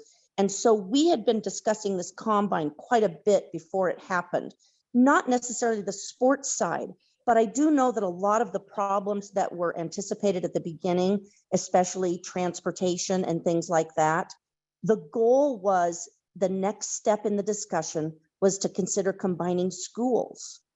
Kind of like Susie talked about in Whitman County. If you have 2 communities like that with declining enrollment, and you can figure out a way for each town to have an elementary school, but one town to host middle school and one town to host high school, you really get a better sense of unity. You take care of some of the transportation issues, and it makes it flow better. That was the next step that Doug Johnson wanted to take. And in fact, at the time of his retirement, I thought the Dayton School Board was starting discussion with the Waitsburg School Board about a potential combination of schools. I don't know what happened to that, but that was on the table and was part of the discussion. I have not been able to get Mr. Strout to want to meet with that Citizens for Education group. But I do know that it was kind of helpful to bounce ideas around, and it helped get information out into the community so that maybe there was a little bit more buy-in. But anyway, I hope that maybe that could still be on the table. When I liked hearing Anisha talk about the larger numbers with soccer, but the enrollment numbers in our schools are not bearing that out. They are so small and declining. I really think we have to consider those issues as we move forward and not go backwards. We are not going to have enough students to have separate athletics, much less maybe separate schools moving into the future. I really loved what I heard from the kids at the beginning, and that's what has really touched my heart tonight. And as a lifelong Bulldog, I'd be happy to give that up if we could find a way to make the 2 schools feel more combined and the kids feel more unity and to make this work. I'd be happy to give that up.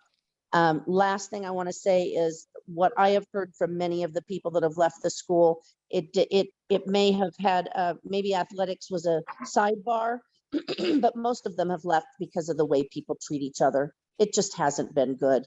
And I think that needs to be a focus before any of this is going to work. Thank you. No, he did. Big time. No, big time. He stabbed him back. Thank you, Jenny. I assume it's Sarah. If I can call on you. Yes, Hello. it's me. Thank you for letting me speak. I'm going to be brief. I am not from here. I also am a transplant, but that's here nor there. I'm a mom first, and I have had 3 boys. One has gone, through the Waitsburg School District, and he's been a part of the athletic program. He graduated in 18. I have a junior this year, and I also have an up and coming 6th grader. So very excited to see how things go. So first off, I'm a mom. And when I say mom, I don't mean just to my own kids. I've followed these teams and I'm there with them as much as I can be. Because when other parents are unable, we come together as a community and take care of each other's children. That's kind of what that's about. But I also am a school board member of the Waitsburg district. And I would like to say right now that I will do everything in my power to make this work, to help this program and not to hinder it, but to be open to what everyone has to say and hear them. Because at the end of the day, I want to be able to look at each and every student and say that I did the best that I could for them. This isn't about me. This isn't about other adults. It's about these kiddos that are relying on us to be their voice and to help them be successful. So I just want to put this out there in the sport of athletics that we're dealing with right now. I want to challenge everyone to help make this work for them. And that's 2 reasons that I became a board member, was for the kids and for the kids. So I just want to put that out there that I'm going to do everything in my power to work with everyone that wants to make this happen, to keep this continuing and to be the best that we can be as 2 communities as one. Thank you. Thank you. Yeah, thank you. And then Richards, she's back. She said she had a conference and she had stuff. Brian, Wendy, Co. Yeah. I'm here. Okay. I'm here, Jana. Can you hear me? Yeah. we hear you. Okay, hi. So this is Wendy Richards. I am a teacher at Dayton Elementary. I am a middle school volleyball coach, and I am a alumni of Waitsburg High School, and I live in Waitsburg. So I have a foot in both communities, and I feel like I have a pretty good idea of, and I've seen what's been going on here for a few years. I want to say that I agree with what Jeff said. It starts early, and we can always use more help. So it takes a village. Get involved, people. We need referees. We need coaches. We need people to organize programs. That will help. I also want to say that Sam is doing a fantastic job. I have coached for Waitsburg Prescott. I have coached for the Bulldogs, and now I coach for DW. And so I've had the benefit and the pleasure of working with a lot of great people and great athletic directors. But Sam and Stephanie Wittercheck are probably the 2 most supportive and quickly responsive ADs I've ever worked with. So Sam, thank you for all you do. In reference to what Sam was mentioning earlier, about the communities not supporting and not coming to the games. I see that also, but I believe it's not necessarily due to the combine. I just feel, unfortunately, it's kind of the nature of the way sports are going right now. And people have a lot of other interests. And they're just, when I was growing up, the basketball game on Friday night was the event that everybody went to. And then we all went to the burger feed afterwards. Then we went home and watched Dynasty or something. But that's what people did for entertainment. And now it doesn't feel like that's happening. I was at a Wahai game, basketball game, and their stands were empty too. So I don't necessarily feel like this is a DW issue. I think that when teams start winning, like in any sport, collegiate or professional, the stands fill up also. So maybe if we start working with the kids younger and we start getting these stronger teams, that will help with the community spirit. I'd also like Sam to consider, unfortunately, he has been absorbing all the negative feedback. And I would just like to say that those of us that are seeing positive things, and we're at the benefit of working with these wonderful kids and we see the successes, we are also not the squeaky wheels. And we are not the ones knocking on his door or grabbing his ear at every chance to complain, because we're happy, because we see the good things. And perhaps if we were shouting it from the rooftops, maybe that would balance the scale, or maybe it would tip it in the favor of most people really are for this program and are for these kids staying combined. But when you don't know there's trouble in paradise, you don't go, you don't go screaming it from the rooftops. So, I'm a coach, and I had no idea that there was even an issue till I read it on social media last week. And it was already in Dayton school board minutes as, potential action to dissolve the combine. So that really made my heart drop, because I had no idea there was anything wrong. I watch these girls when they come in 7th grade.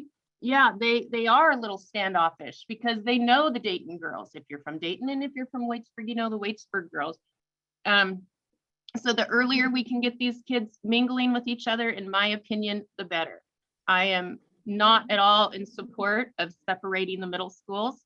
I feel like I just said, the sooner we can get these girls realizing they're friends and not, competing with each other, the better the program will be in the long run, and the stronger they will be in high school.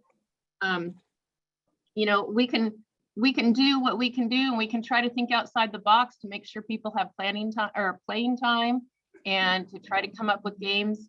And I'm happy to help with any of that. I would love to be able to be a fly on the wall at the DW combined meetings, which I guess I don't think is any longer allowed, but anyway, I guess, I don't know. I really feel like this combine is best for both schools. It wasn't that long ago that we couldn't put 5 kids on a basketball court in our high school. Neither school, Dayton nor Waitsburg, had enough to field a basketball court. So that's why where we're at. So instead of going backwards, let's just keep working forward. A lot of people put a lot of energy into this combine. Unfortunately, none of the Dayton School Board was there to see it happen, but a lot of us attended a lot of meetings, hashed a lot of this out. And with Sam's help, I see that things are getting better. It's going smoother. We just need to keep riding this roller coaster and working together, stop tearing each other down, stop blaming the other school, and think how we can work together to solve it. And as a coach, I would love to be asked. Nobody has ever asked me right now. I mean, that's why I was so shocked to see it on social media. What do you think of the combine? Is it working? Is it not working? How can we improve it? Maybe talk to the coaches and the people who are on the buses with the kids, the people who are putting our time in. So thanks to everybody there. It's a long night, and obviously everybody in that auditorium is dedicated because you're still there. So go DW. Thank you. Do you see anyone else online? Stephanie. Oh, okay. Stephanie, go for it. Hi, can you hear me okay? Yes, ma'am. Okay, awesome. Hi, just real quick. I'm Stephanie Cole. I am one of the board members in Waitsburg. The only thing I just want to say to everybody, school board members, coaches, whoever you are out there, I think the biggest thing moving forward, no matter where things go, is clear communication, transparency, and honesty. Just kind of want to piggyback off what Wendy said. The only way we're going to be successful separately or together is again, clear communication, transparency, and honesty. And I think if we can, try to achieve those 3 things, we'll be doing really well. So I just wanted to comment that little thing, and thanks for everybody's comments tonight. I really appreciate it. Thank you. Janet, do you see any others? Their hand raised. Nobody else? Okay. I don't think I need that, right?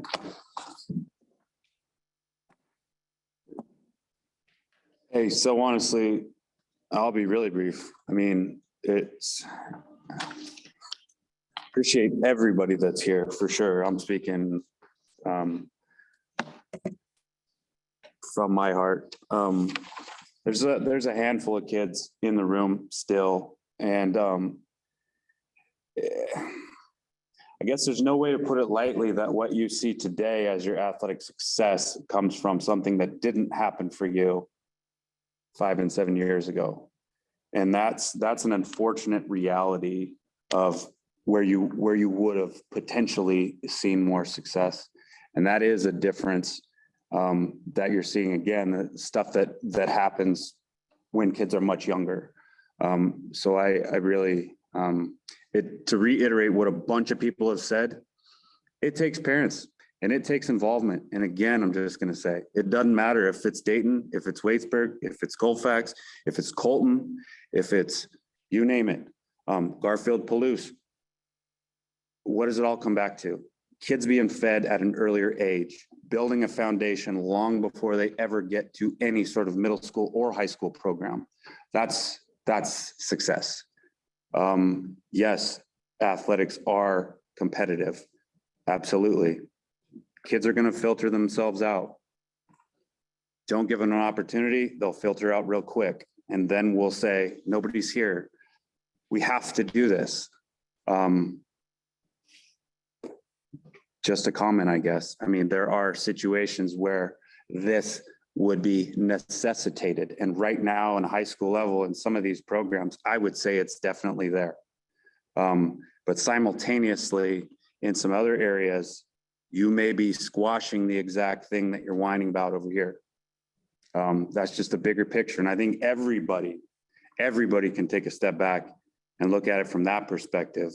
Killing a combine and go separate ways on a middle school level, that's one solution. There may be multiple solutions, but monies, transportation, these other things, they start to come into play. And there really is no simple answer.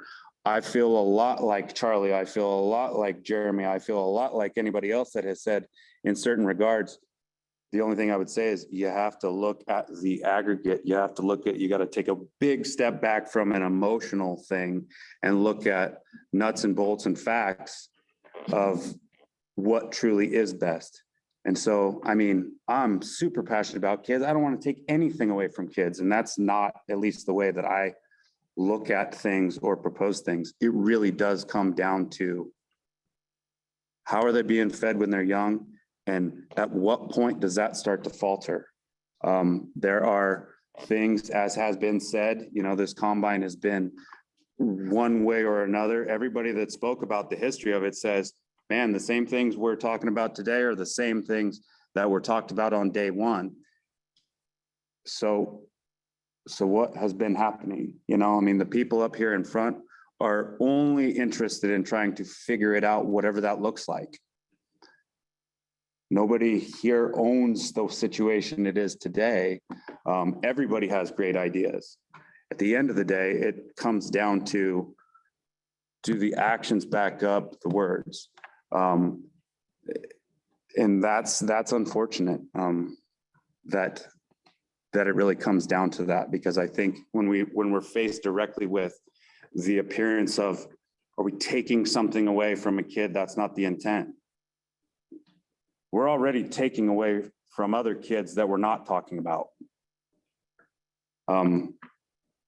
Anyway, that's my conclusion. I don't know if anyone else has anything on the topic. Very good conversation. It's impossible, some of the things that have been said, just for a further picture. The community of Waitsburg is gonna have passion in that history of being a Cardinal, and the Waitsburg School District is going to administer that school district as a whole, as it sees fit for its populace, for its community members, and for its kids. And the Dayton School Board is going to care first and foremost about the parents that it answers to and the kids that attend its halls.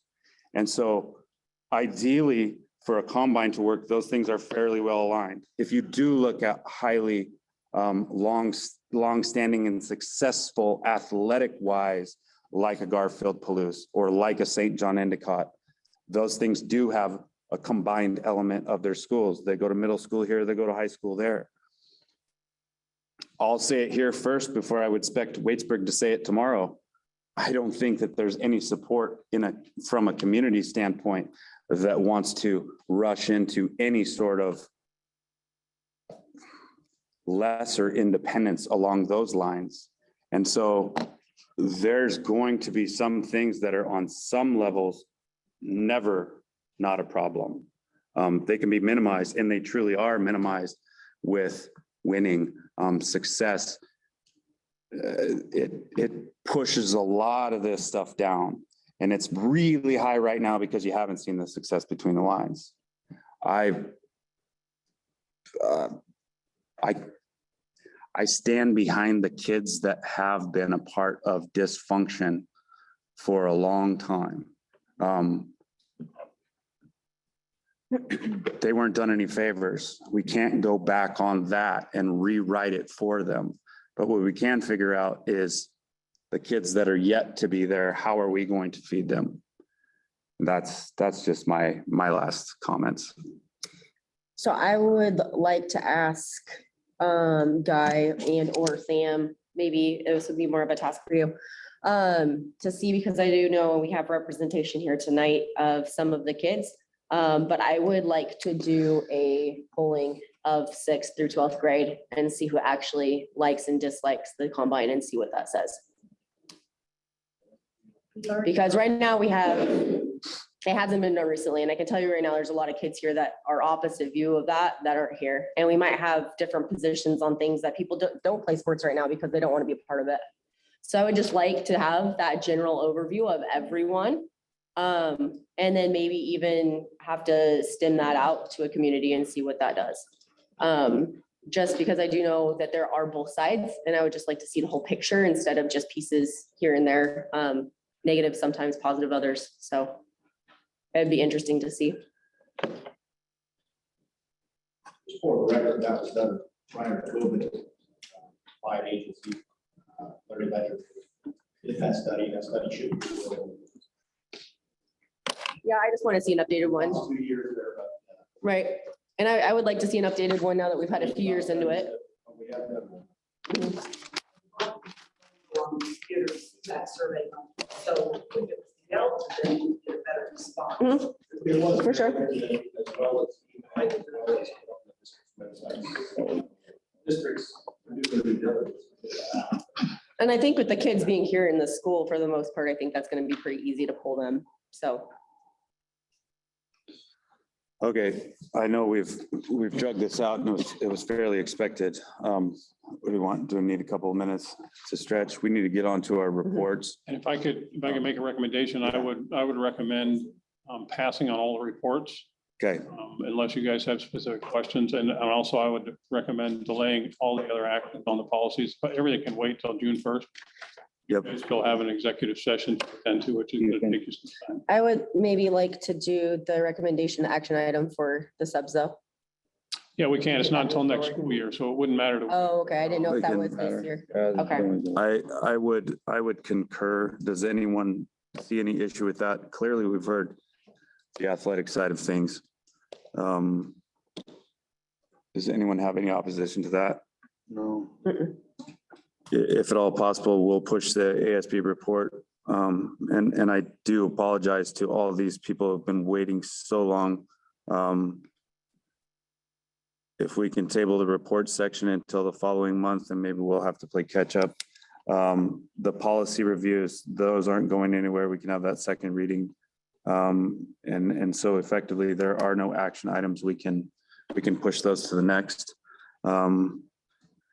And move on to our executive session. I'll speak for all of us in saying, I really, really, really do appreciate everyone that has shown up for kids, shown up to voice your opinions. You know, and maybe tomorrow in Waitsburg, we'll have additional robust conversation. So thank you all very much. For those on Zoom, also, thank you for attending. We are going to go into executive session. Well, Thank you for coming, Maddie. Waitsburg School Board can meet next Thursday at 7, if you guys want to get That's together. what we all said. You can And- talk about it and get back to us. yes, ma'am. So I 7:30 is better, but. I pointed out that I found out today that we have a 5 through 12 spring Oh, concert on that day at that time. So we do want to make that happen. Okay, we'll talk and let guys know what works. We'll figure it out. Thank you very much. There's also baseball. Tuesdays and Thursdays are pretty shot. I know. I'm gonna be gone.